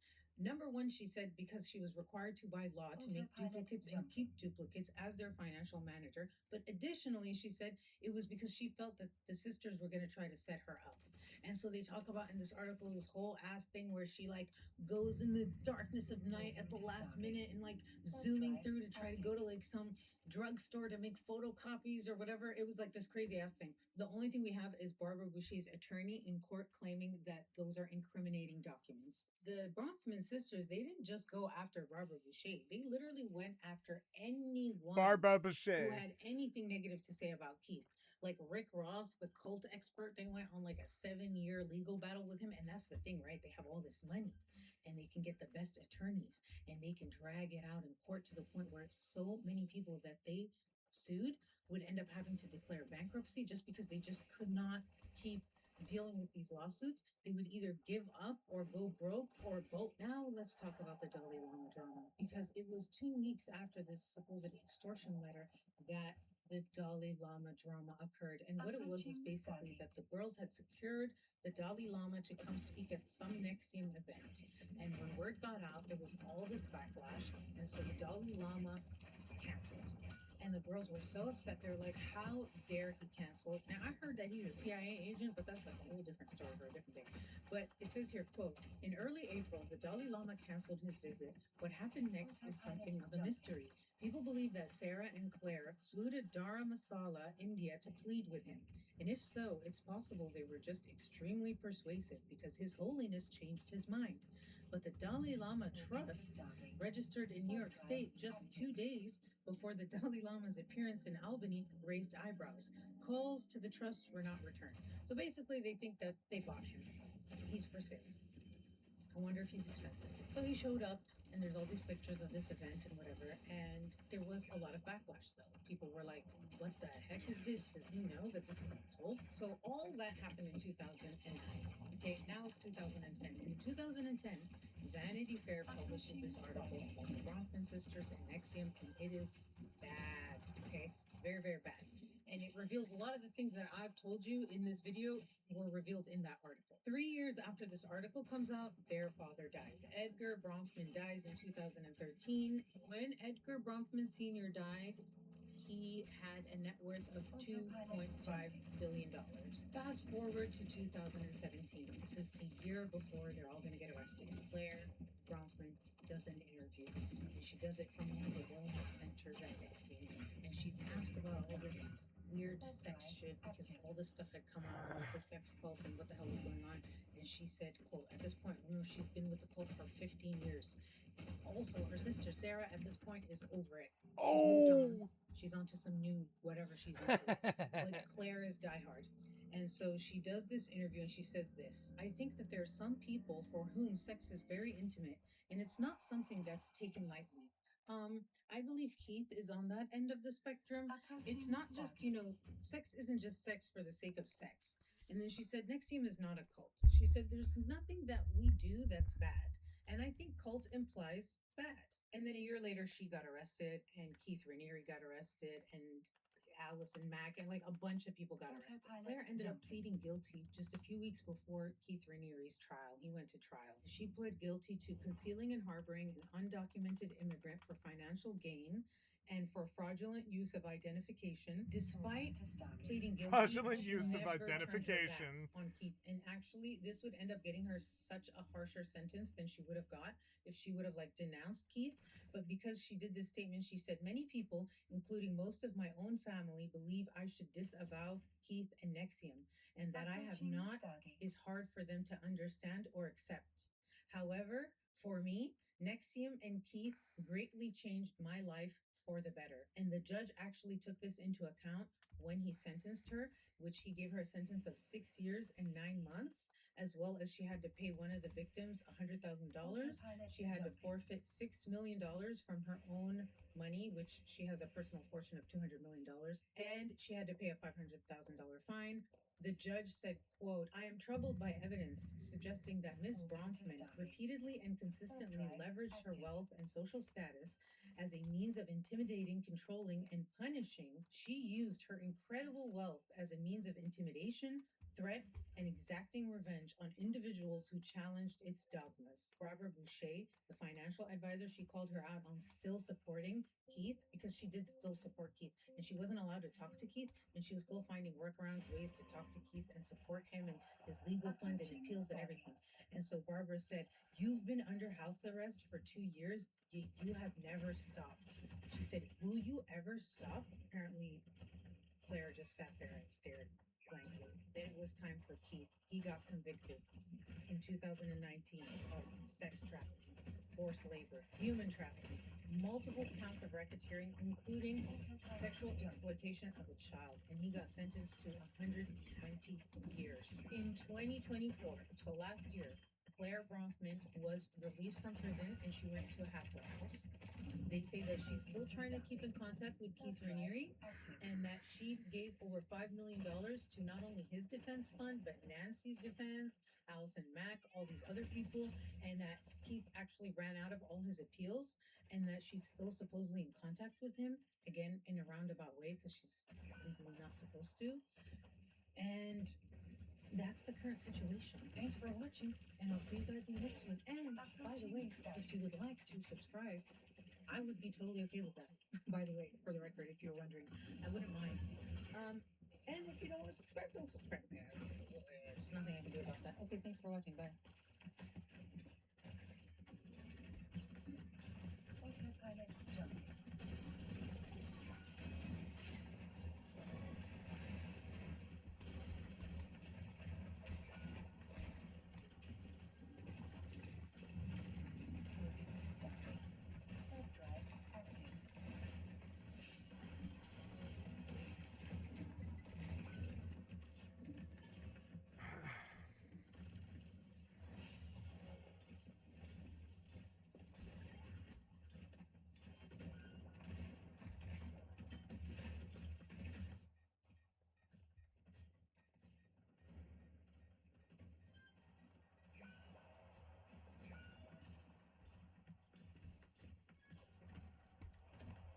Approaching Stargate.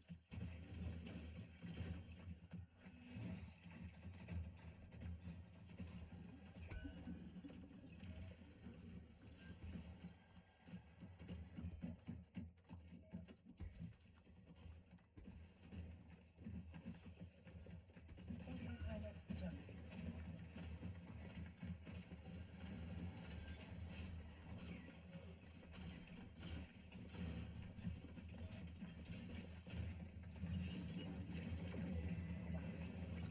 Drive active.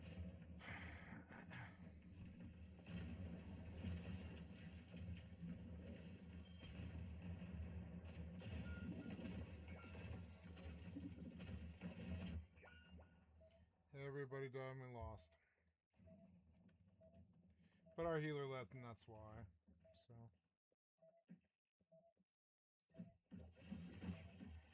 Approaching Stargate.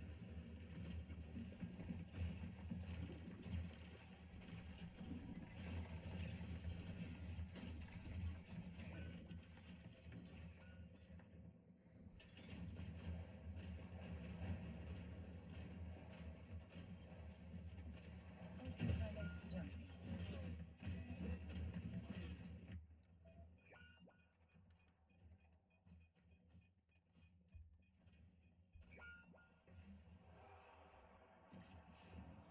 Moving to Stargate. Warp drive active.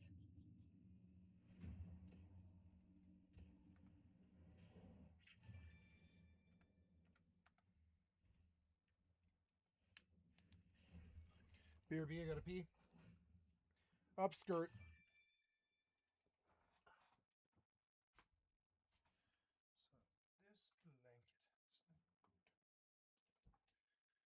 So this blanket, it's not good. This blanket's supposed to be warm, kitty. Approaching Stargate.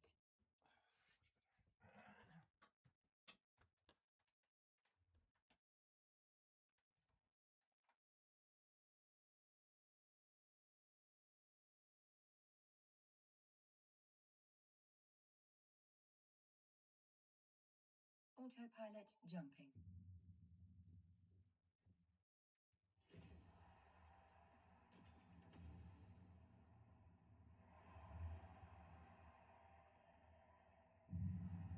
Moving to Stargate. Warp drive active.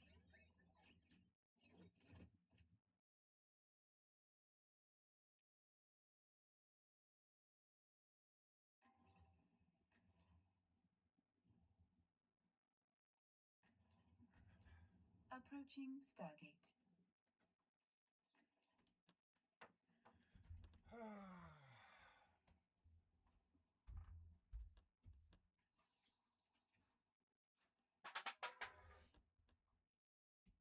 Sorry.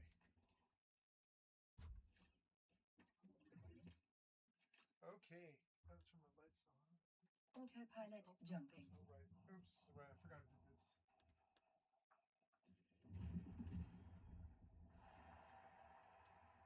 Oh no, did you choose a character for me? Did you put me on Anna again? You did. No, I don't have to do this. And like you queued me wrong. You want me to queue if you lead this match. That's okay. I'd rather take a 2-minute queue because I had to pee. Like, what the fuck was that, man? What the fuck was that? Fuck was that, man? Like, why would you lock me? You should not lock me. That should not ever happen. Stop locking me, piece of shit. I'd rather just like have no fucking like points in anything, but at least with the character that I want to play. Don't ever force me while I'm pissing to play some character that I swear to God, of all the healers on the list, Anna's got to be my lowest hours. Why are you doing that to me every single time I go to piss? You insta lock me on Anna, and it is you, Blizzard. Suck my fucking dick, piece of shit software developer. Suck a dick. Yeah, I knew it would too. I knew it would. I'm gonna go down to, ooh, look, a lot of scouts. Wow. Docking request denied. Yeah, I don't care about that. Go. Drive active. If we were to do anything else, it would be shader to medium, LOD to medium, texture to medium. There. It's still good frames. I need frames.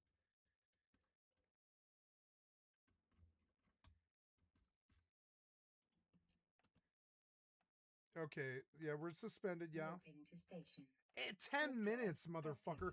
Why? Because I went to go piss and you fucking got your times wrong?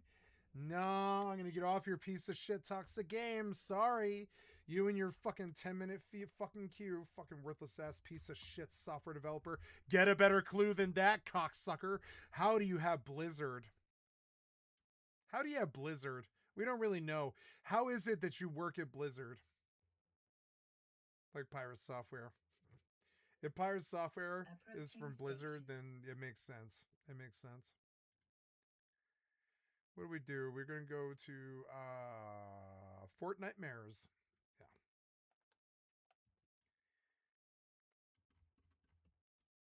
Yeah. Mecomezier. Wait, what now? What? I told you to go to an anomaly called Scout 1. Warp drive active. What did you do, piece of shit? I don't know. Try again. My FFXI would not let me steer, so we're going to get back in.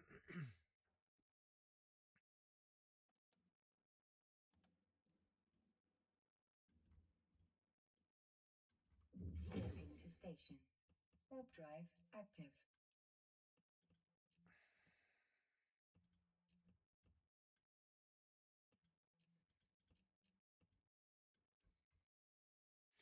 What do you mean warping to station? Why are we warping to station? Because you turned on autopilot for some fucking stupid ass reason, you worthless piece of shit ass software cocksucker developer. Go back to the fucking point again. Why did you autopilot? I did not tell you to autopilot. Go back, you fucking worthless piece of shit. Go back, fucking cocksucker developer. What the fuck's wrong with you? Go back, try again for the 4th or 5th time now. Go in the fucking site. Don't autopilot to some crazy thing. Take the autopilot off, remove the waypoint. You and your fucking weird, shitty software fucking fuck ups and your hiccups and your AI and your fucking problems with your GPS and all. Go. 9 seconds. Anyways, it's not Eve, it's Windows.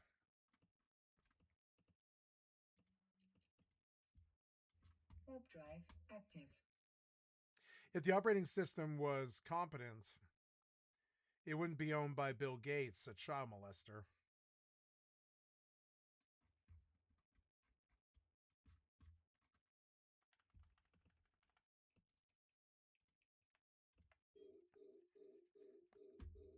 To give the command to a drone requires you to have an active target. This frigate has been hurt before, which makes no sense. You'll let me pilot my character this time, or let's see. Okay, let's see if we can win a Fortnite match. I'm gonna put on some music, or I'm sorry, not music, but man, that was really bad. Yeah, I forgot how bad that was.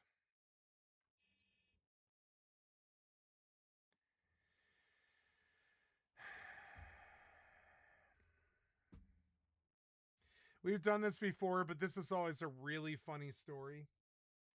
Even when I was doing the things that I did, I paid back $2 million of that money because I hadn't spent it.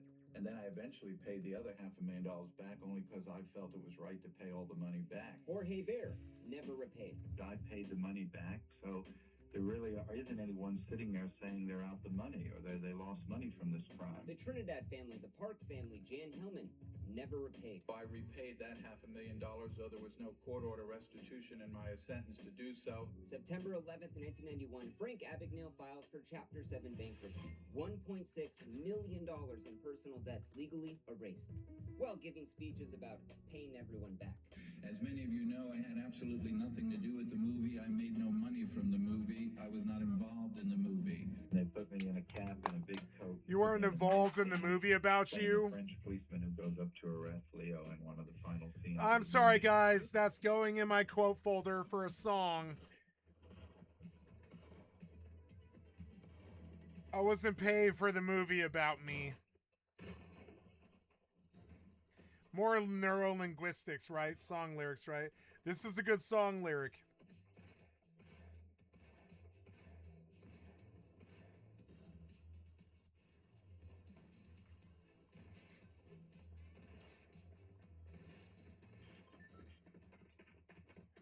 I wasn't paid for the Hollywood blockbuster about me.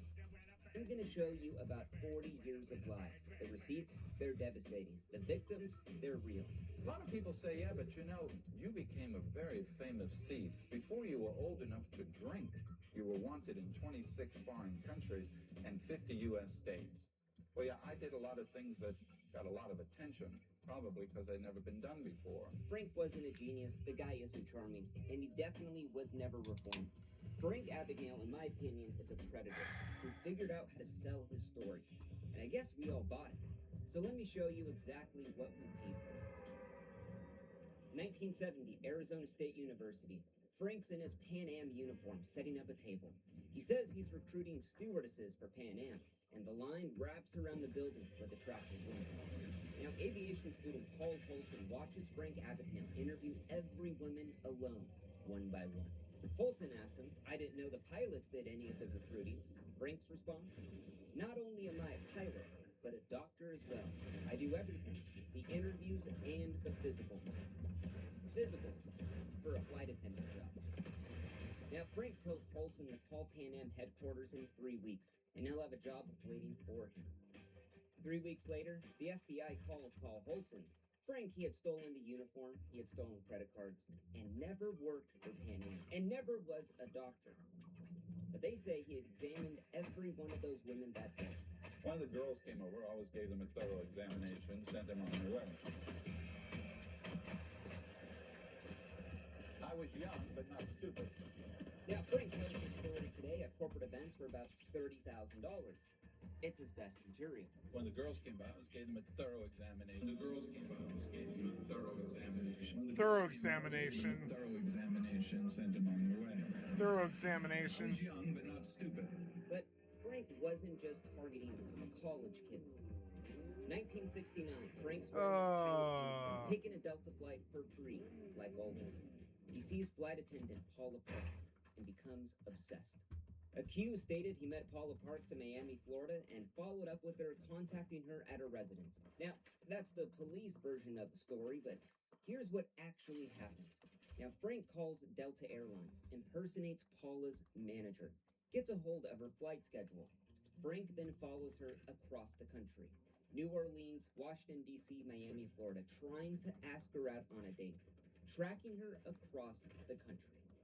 Now, Paula's polite. She keeps saying no, but Frank keeps showing up with plastic flowers stolen from the local graveyard.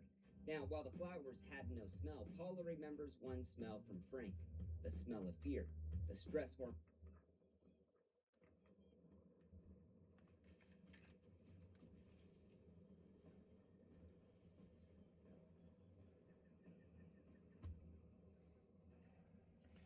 Where is this fucking thing?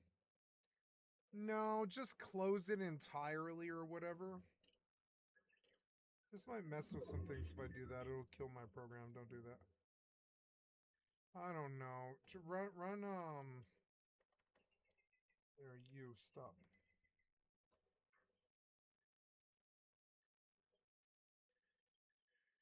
Stop.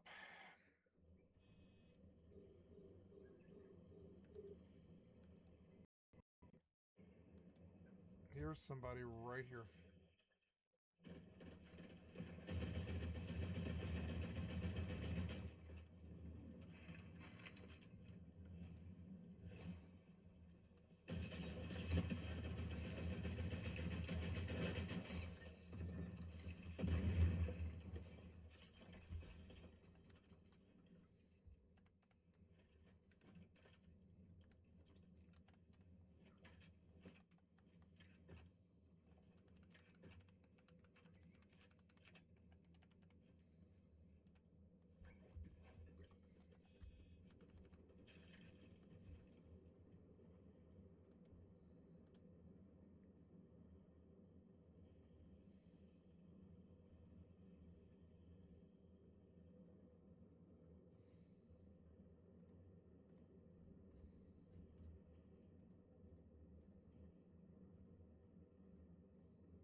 Wow, this bot killed this player. Look.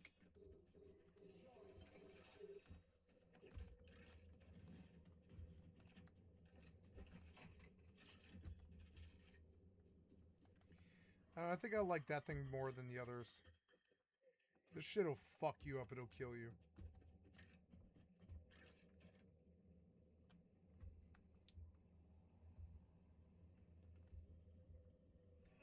Don't see anybody. I see no reason to lose. I guess I'm moving towards that. I guess I'll go to a bush in that direction, yeah. Moving to Utopia City in the end is the center of it, so I'll go one more bush. Oh, never mind. There's somebody. Let's go get him. Oh.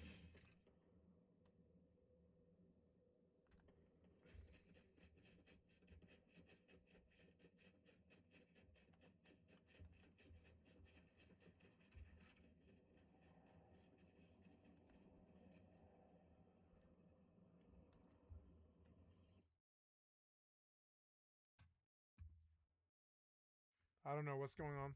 Some kind of thing.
5 down, 19 up. Wish me luck.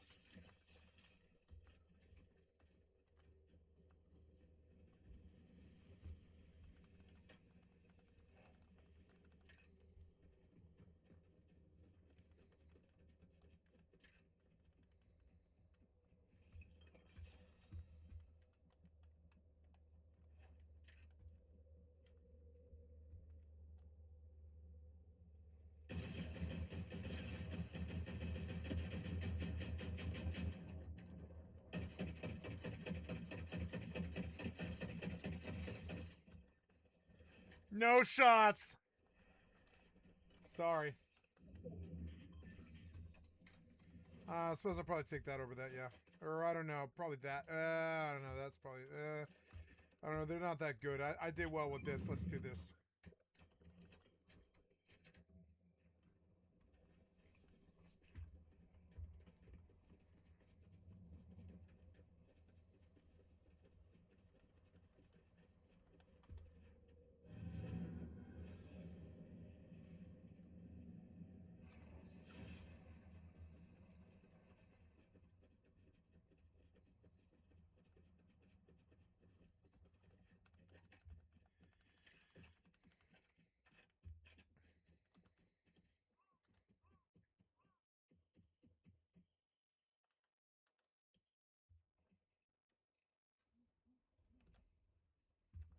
Washington, D.C., Miami, Florida, trying to ask her out on a date, tracking her across the country. Now, Paula's polite. She keeps saying no. But Frank keeps showing up with plastic flowers stolen from the local graveyard. Now, the flowers had no smell. Paula remembers stolen from the local graveyard. He kept showing up with flowers stolen from the local graveyard. It's actually such a fucking beautiful quote off of these YouTube videos. The stuff that they talk about is so much cooler than the stuff they say. So he showed up. Bouquet of flowers. Stolen from the local graveyard. That's Donald Trump for you.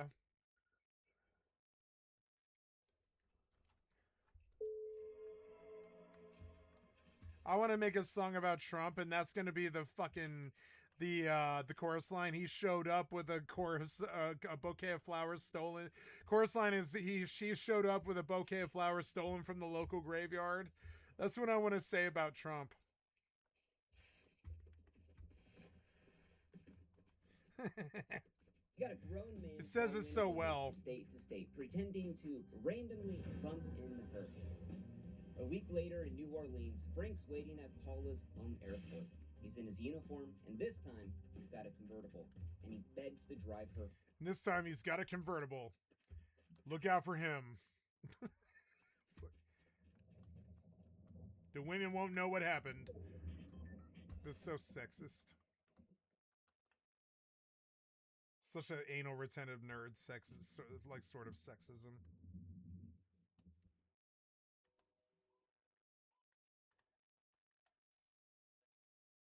Oh, I know it was a drone. I thought it was a player. Where the fuck is everybody, dude? There he is.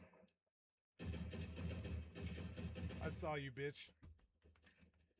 Bitch. I saw you, bitch. I'm gonna try again.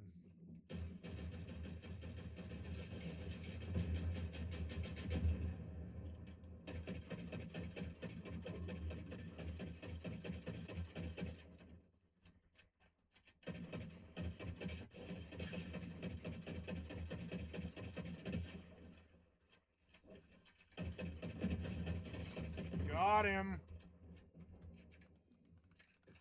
No hits. What's this?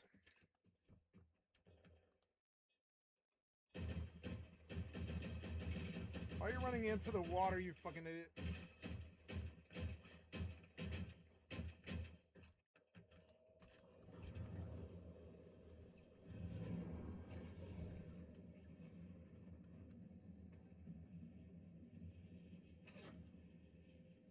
Nope. Sorry, bitch. You know you're gonna have to move, and I'm gonna kill you when you do. Here it comes. Oh.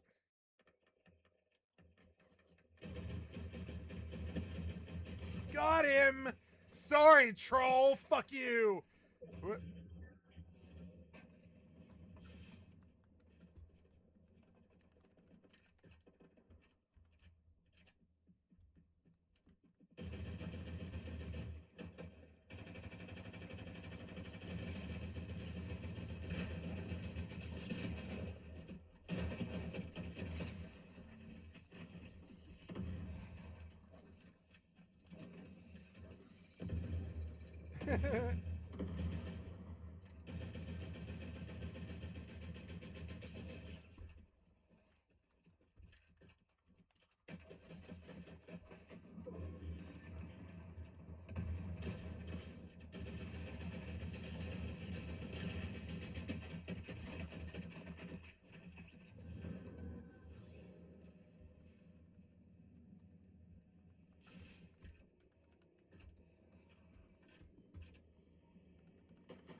They think I'm him.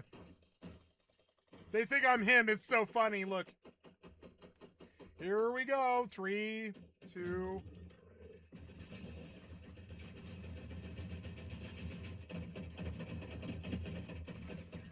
Bye. Sorry.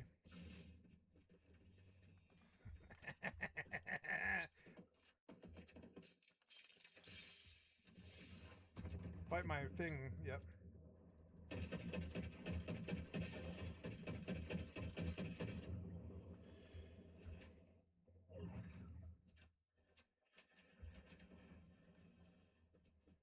These guys have to come to my tree.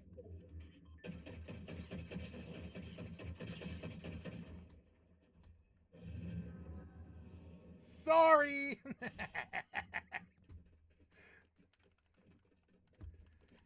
11 down, 4 up. Wish me luck. Here's my last spot.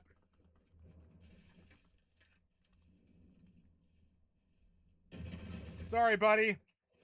You turn your back to me. You shouldn't have done that. Shouldn't have done that. He was just a young boy. Poor little feller. 12 down, 3 up, bitch.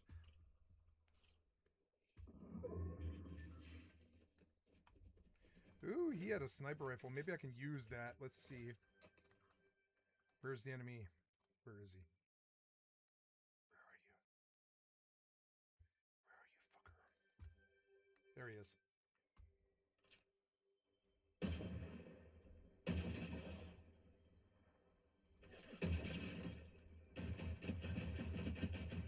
Oh, yeah! That shit's old school. Heads up, bitch! Sniper rifle, king of the fucking hill. 13 down, 15 up.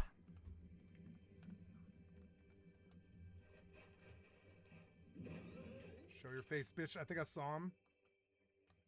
No, it was my thingy. Did I see him? I don't know. I don't see him. I don't see him. Where are you, fucker? Where is this guy? There you are. Nope, you didn't get it, bitch.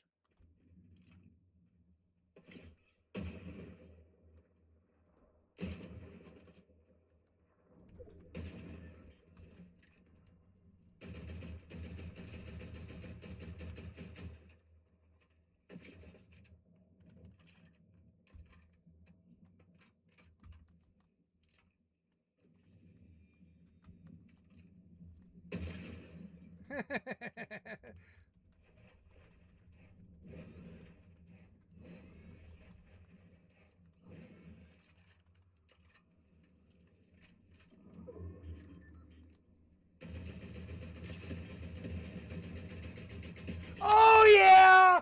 15 down, bitch! Got all fucking 5th of them! I got a 5th of them! 1, 1, 1, 1, 1, 1, 11, 11, 11, 11, 11.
2 more beers. Ha ha ha ha ha.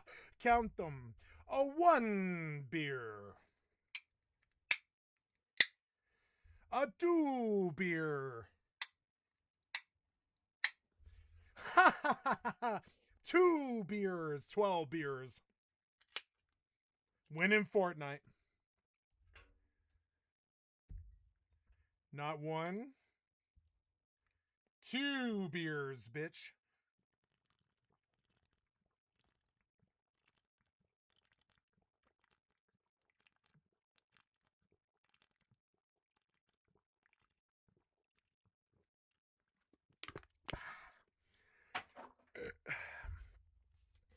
Let's do it.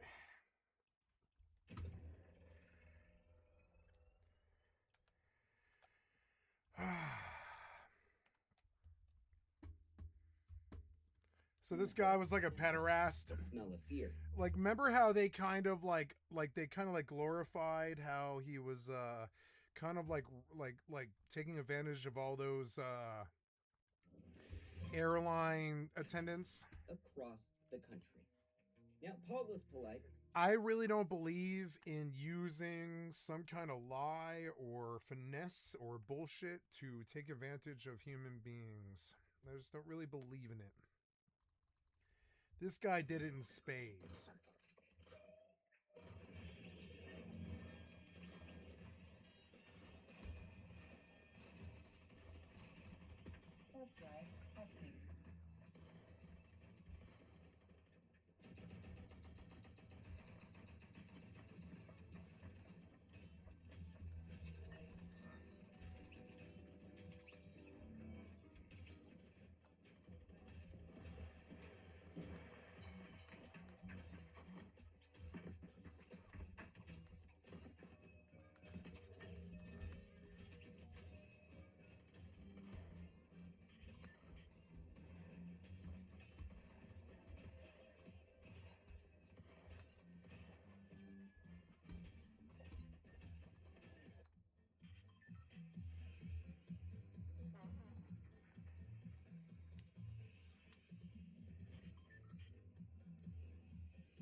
Shall he go for 2? We don't know.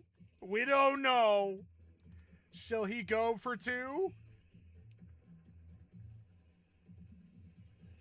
I'm feeling like some Final Fantasy 13. It's not even that late on a Saturday night.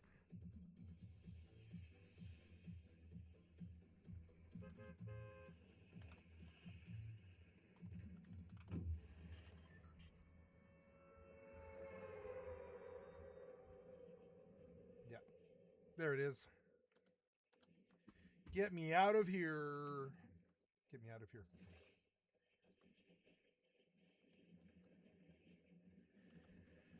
Okay.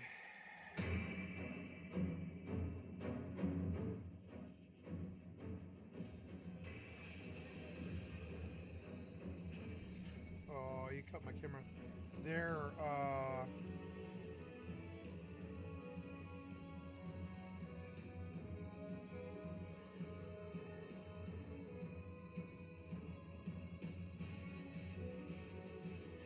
There, put my mic really low down.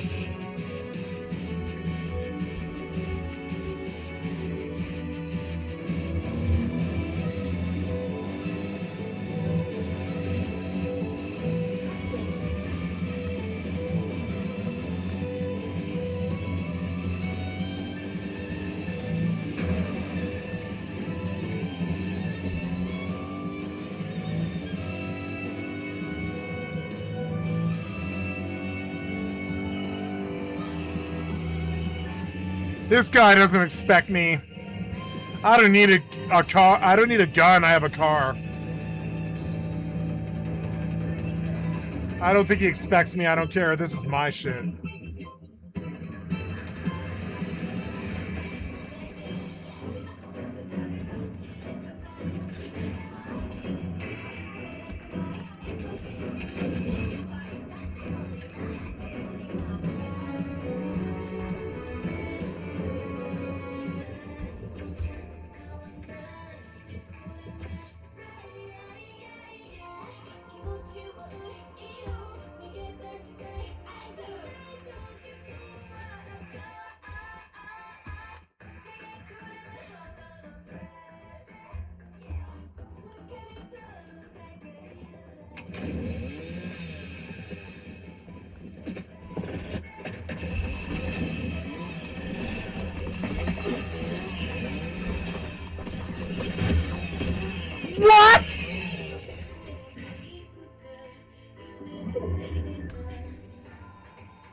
I'm better than you.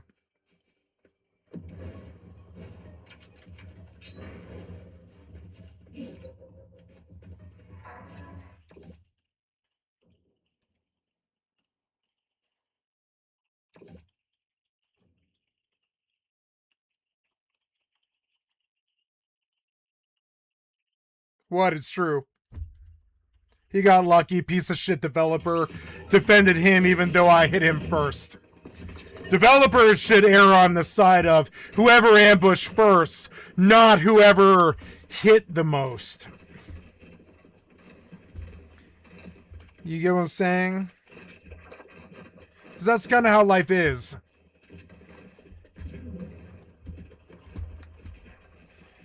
But because piece of shit developer somehow didn't let me land a hit for the first 5 or 10 times I tried, he just stabbed me once and I died, and it's like, well, yeah, you know, your weapon does that. My weapon doesn't do that.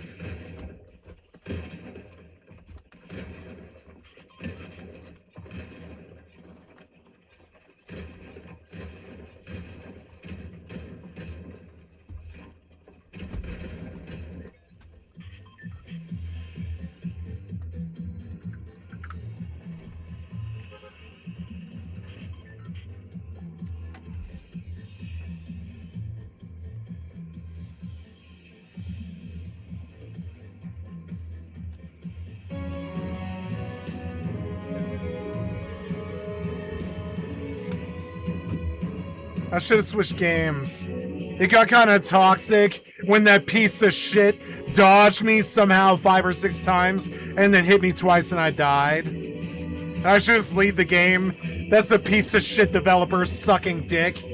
I know it is. It's a piece of shit developer sucking dick, and I should leave the game before that developer makes any more money. But I'm still here, particularly because I won 2 in a row.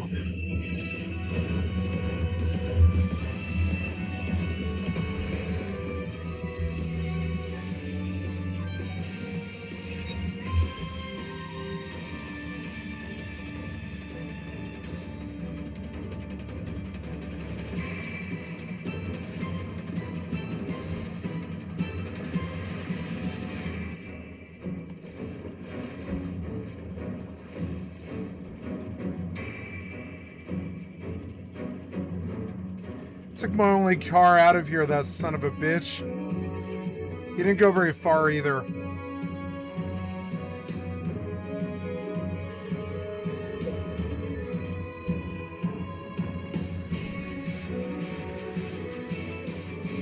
There he is.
Got him!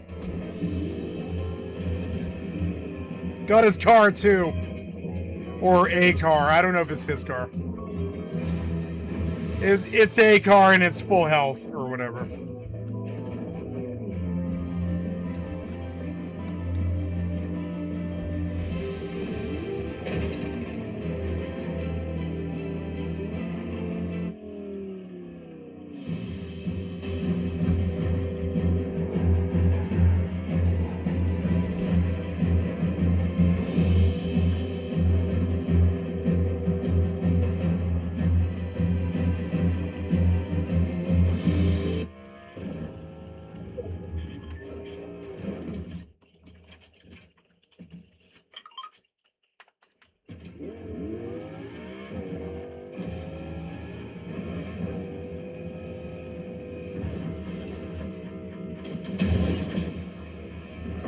Oh.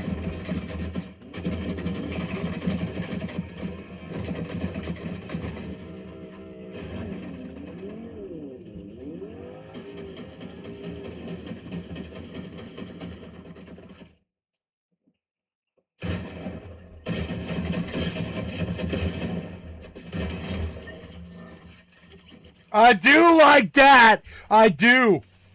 No hits.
I thought I saw him for a second, but I didn't.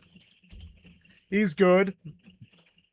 Not as good as me, but definitely younger. Younger is good.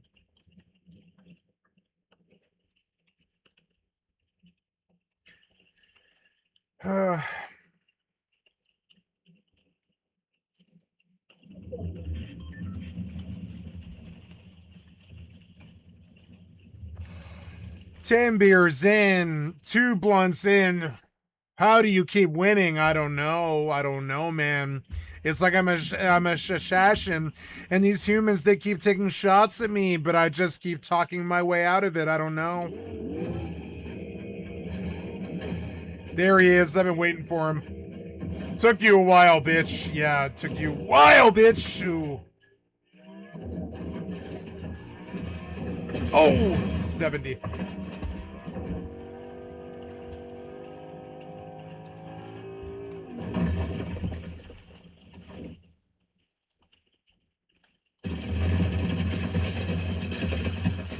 Thank you. Sorry! No hits.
Fuck was that? Where is he?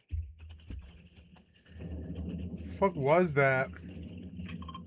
I'm going to the city. Fuck you guys.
A lot of rain today.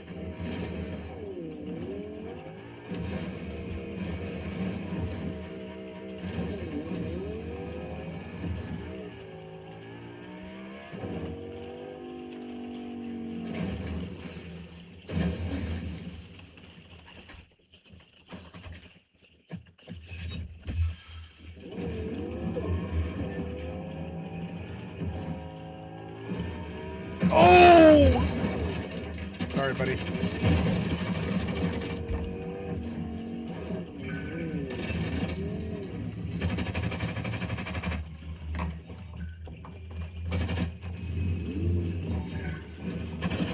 What?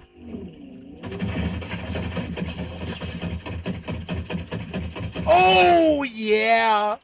Got him. Sorry.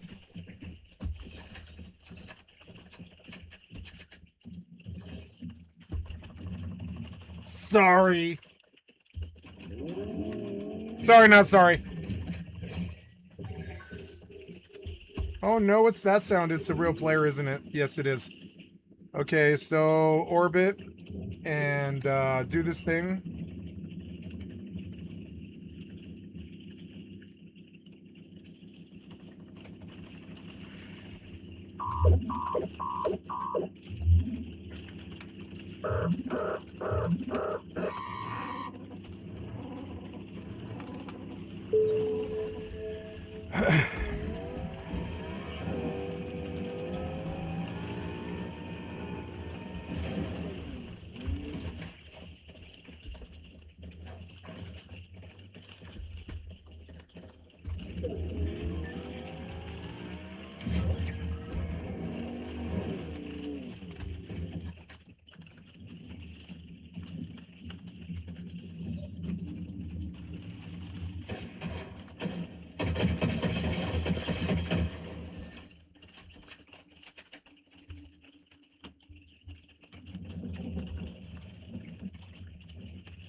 We had the wrong thing.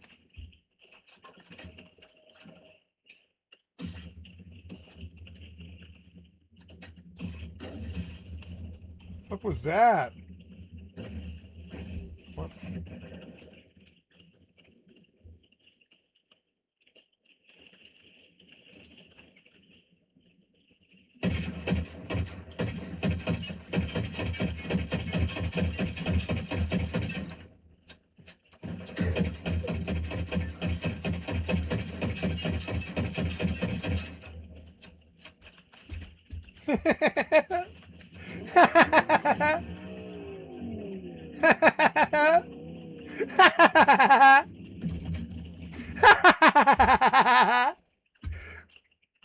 Look at him fight down there. It's like a crab in a bucket. Fuck that guy. Let's get that shit out of the fucking business here.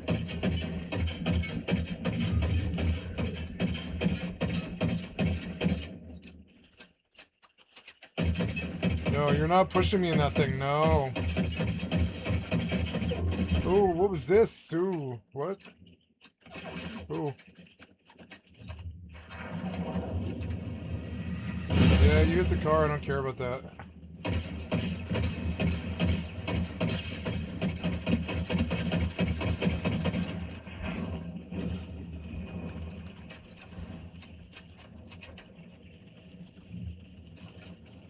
If he stops somewhere, I'm gonna nuke him.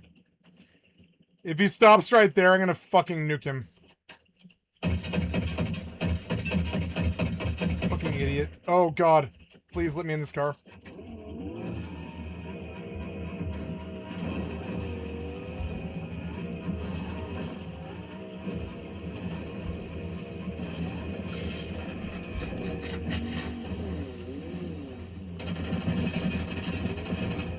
Oh.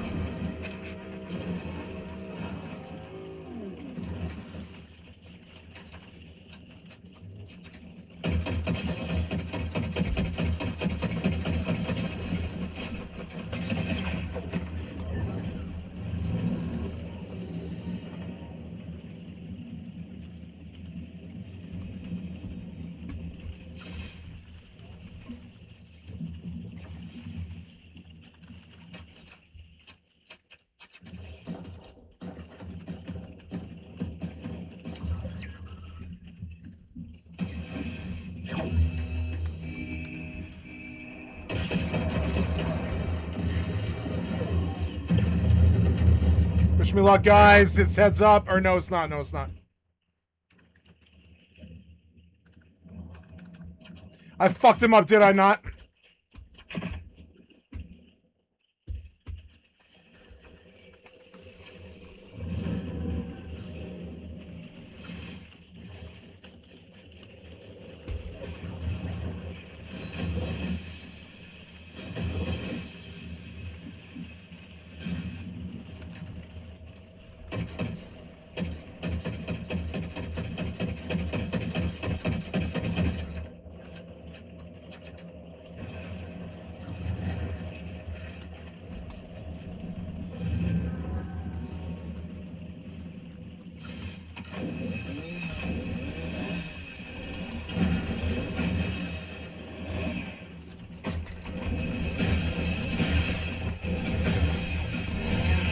Oh, what? Come on, he's got 15 fucking health. What are you talking about? I chopped him 5 times with a chainsaw. What are you talking about? 15 health. Come on. 15 health. Come on. I chopped you with a chainsaw 5 times. The developer might have let you walk, but you got sawed with a chainsaw for 9 seconds. You didn't walk. Piece of shit developer protected you with their fucking incompetence.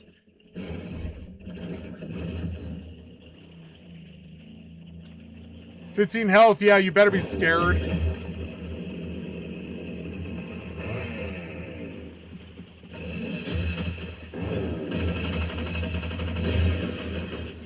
Scrub!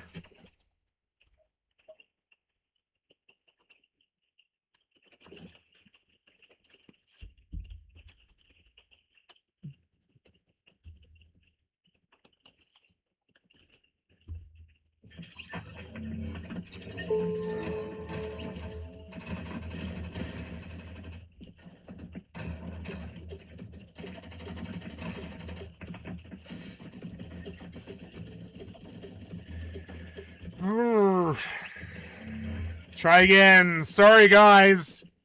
Top 3. Not the top first like the one before.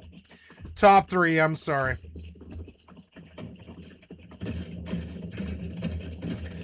My mental game to reaching the end is a lot better than everybody else I know. I've come to realize that about humans. They don't have a good mental game about how to just finish first. I've done that my entire life, and I'm pretty good at it or whatever. I just see whatever will get me what I need with the least amount of work without fucking anybody over. Beyond who I have to. I've always had a vision of that. Most people don't.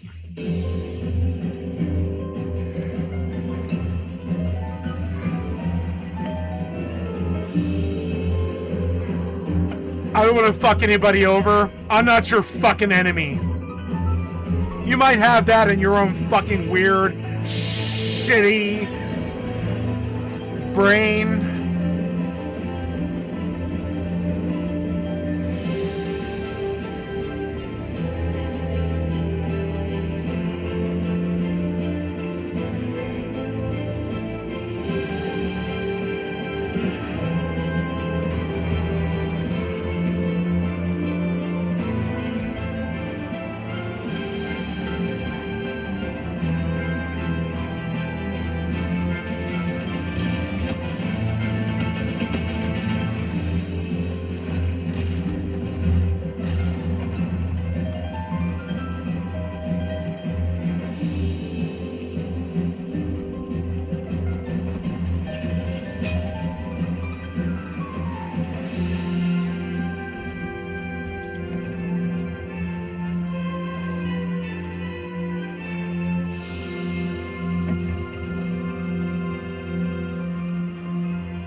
Sorry.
Run, bitch! Run!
What?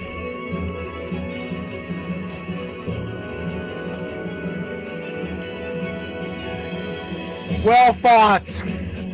Well fought, my friend. I bow to you. It was a well fought play. No bullshit. No cocksuckery. Well fought.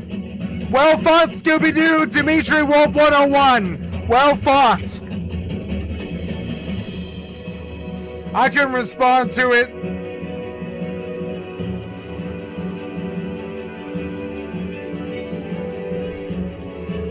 Well fought. Well fought.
too crazy for this late at night.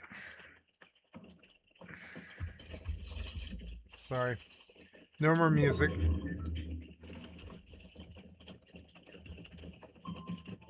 Autopilot jumping.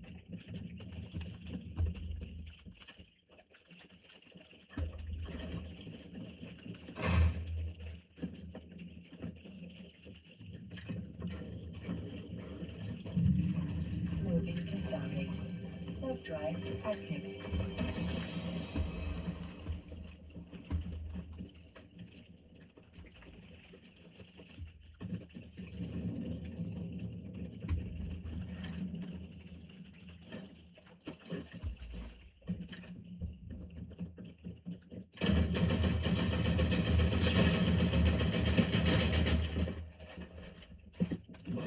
Approaching Stargate.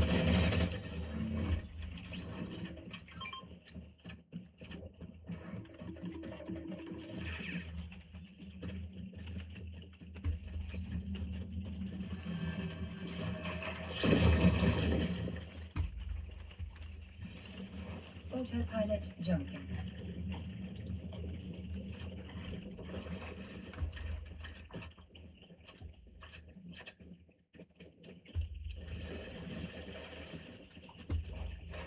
Moving to Stargate.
BRB, gotta pee.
Oh, I gotta change the title. Fuck me. I forgot. Oops. Change it to Fortnite. Done.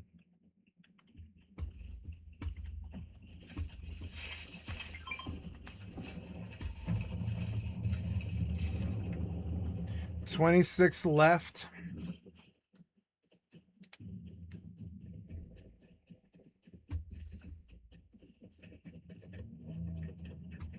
I want that car.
I shall drink beer now.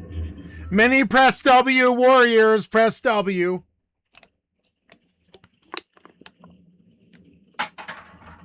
There he is, see it?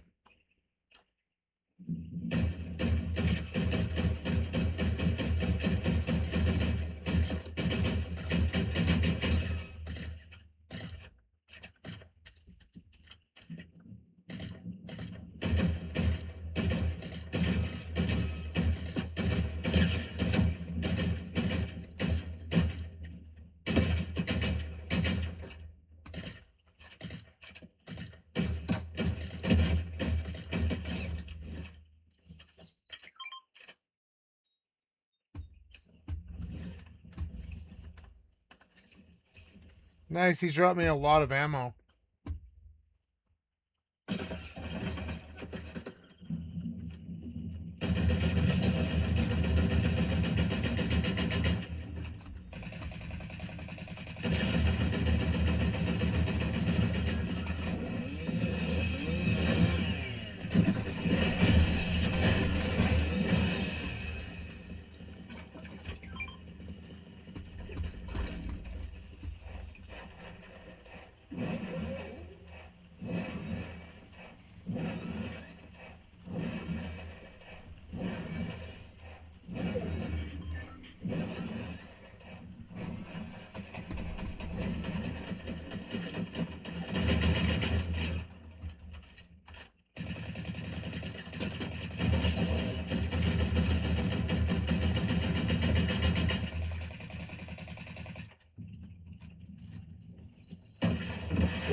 9 down, 8 up. Wish me luck.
Beautiful. Thank you.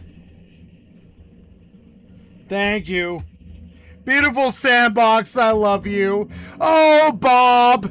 How I love you. Bob the Sandbox guy. You brought me what I needed to win. This guy's like, what? And I'm like, yeah, I'm like, what, bitch? Where is this guy? I need health. Bad enough to go look for it. Yeah, like bad enough to go find it. You know what I'm saying? Yep, like that. Yeah, I'll take that. Over that. Gotta reload my weapons. Reload all my weapons and all my rocket launchers. There's some health over there.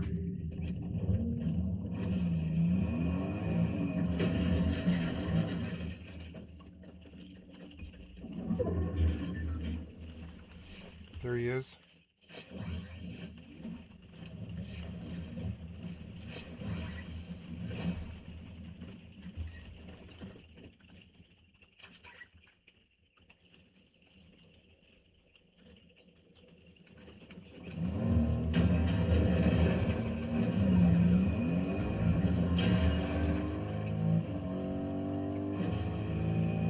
10 down, 2 up. Wish me luck.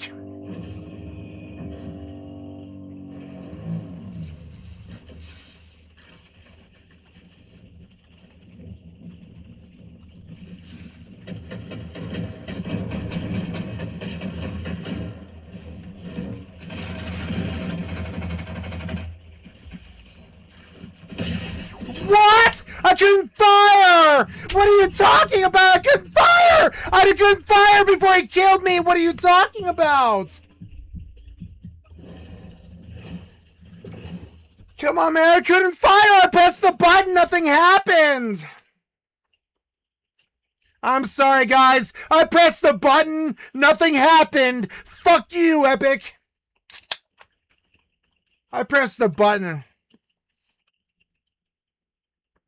Some kind of lag. He got to go for another 14 seconds. I pressed the button and you fucking froze me out, asshole. What the fuck was that piece of shit cocksucker developer? What the fuck's wrong with you? You saw it. I saw it. I shot the rocket. Nothing happened. What the fuck happened, man? I'm not using rocket launchers ever again in Fortnite. I'm sure most pieces of shit who play this game way too much got this fucking assumption the first season.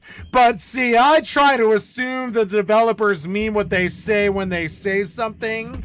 So when I fired that rocket launcher, I kind of expected it to fucking explode.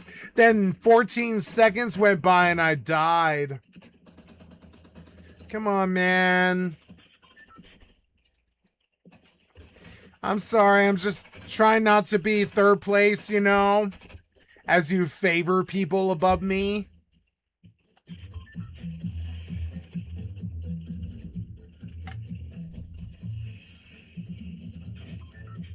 Let's go again.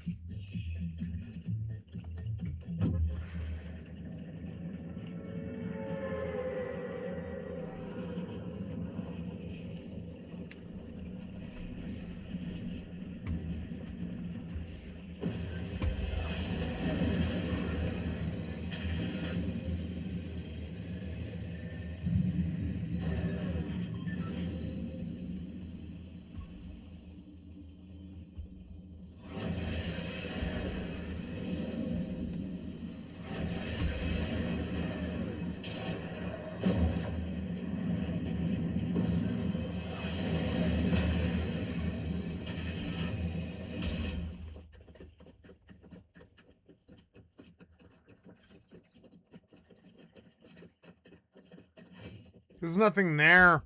I looked around, no items or anything. Here's a bunch of items. Where that guy went, there was nothing there. Because the software developer was just like, fuck that guy. The software developer, you understand? The software developer was like, fuck that guy. What do you care what happens to him? I care because I did what he had to do. I do what he has to do all the time. I know his struggle. You fucked him. You left him with nothing. Ooh.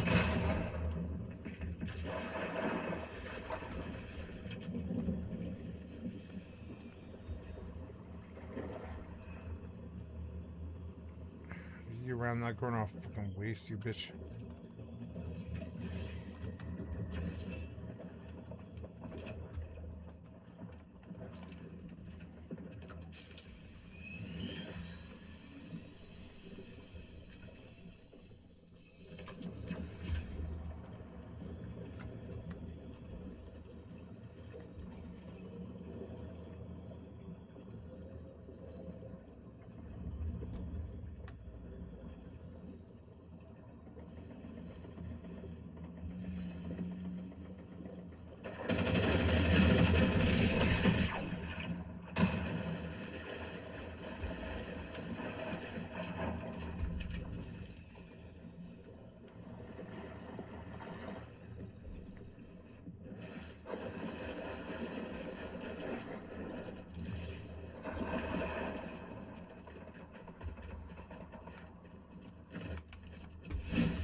Like, see how dumb these fucking idiots are?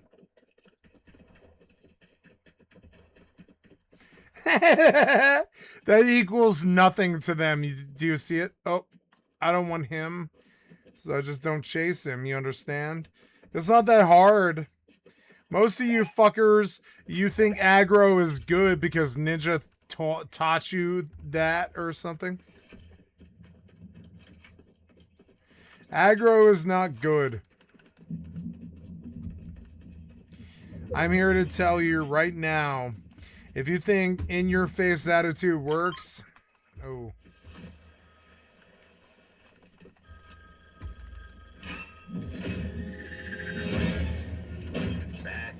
Here we go. I want that. No, I don't want that. No.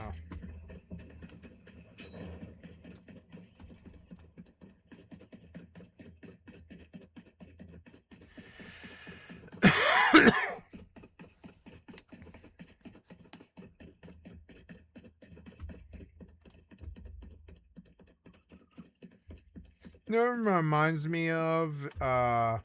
Old 90s movies.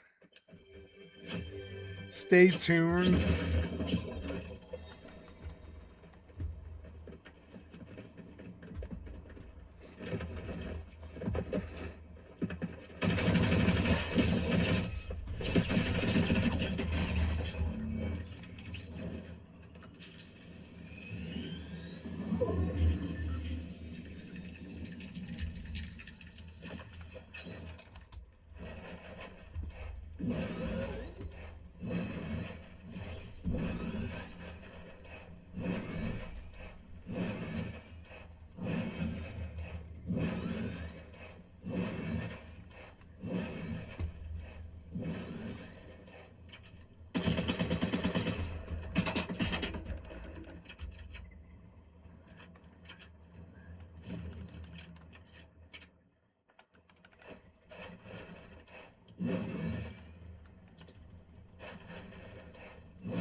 There he is, I saw him.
My fights are so much better than everybody else's fights.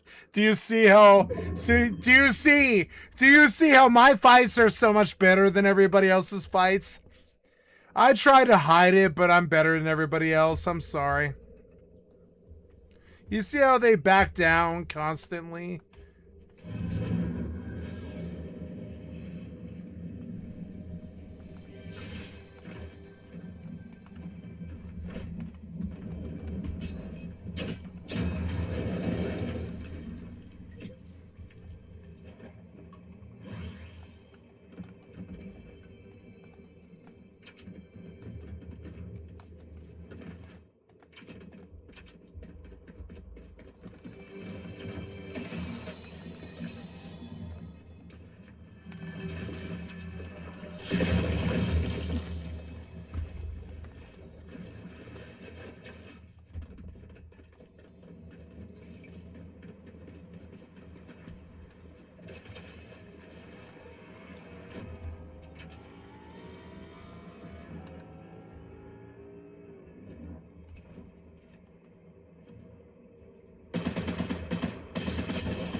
What? Come on, I was dead instantly from 200 fucking health before I even knew I was hit. It was an OXR. The OXR did not kill me instantly. It's a cheater. Fucking cheater. Come on, man. I was dead instantly. What the fuck was that? Piece of shit fucking loser. Fucking no skins, nothing. Fucking piece of shit, cocksucking, failure ass loser. Fucking cheating, getting banned right the fuck in front of me. Piece of shit, cocksucker loser.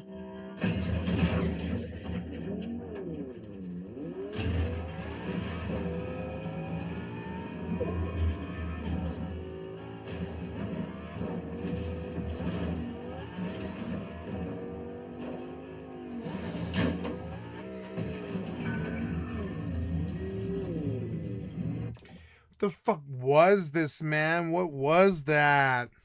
What was that, man? What was that? He shot me and I was from 170 to 0 instantly before I knew I was hit. And it's because the developer sucks dick and is bad at making the game.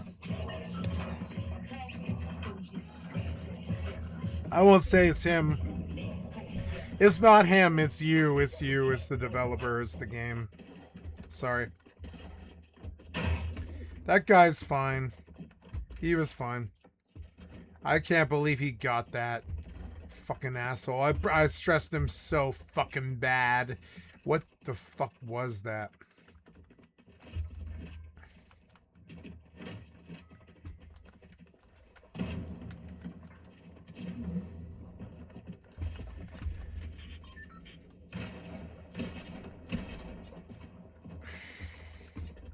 I get the real hits.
Gotta pee.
6 left.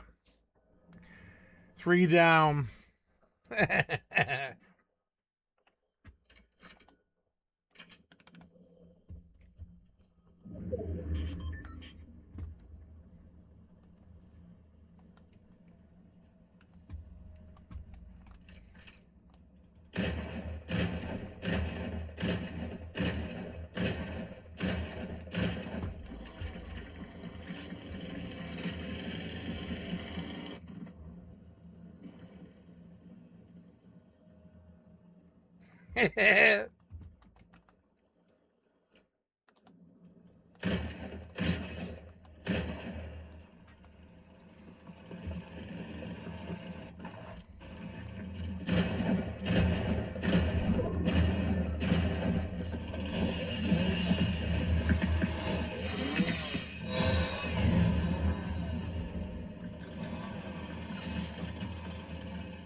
His head's up.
Oh yeah, got him.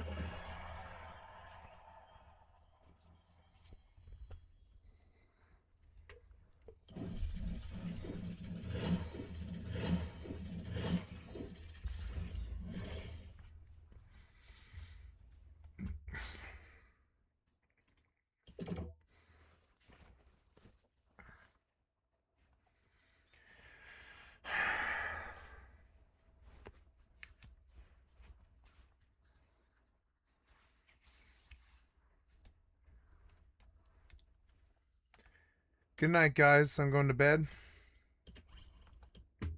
Thank you so much.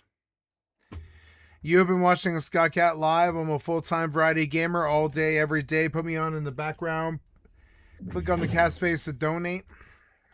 That's, oh, yeah. Hold on. I got to do all the games. I've got to save the oldest one, which is that one. Yeah, save that one, the oldest one. Then all of that can die. All of that can die. I love you guys. Thank you so much for your time. See you tomorrow morning. You know, as I oh, my kitty. I'm sorry, kitty. I'll be with you in just a minute. And bye. Just a reminder, you've been watching Skycat Live. I'm a full-time variety gamer all day, every day. Put me on in the background. Click on the cat space to donate, which is skycat.live. Come to my YouTube channel where I have 3,000 videos. I love you guys. Have a good night.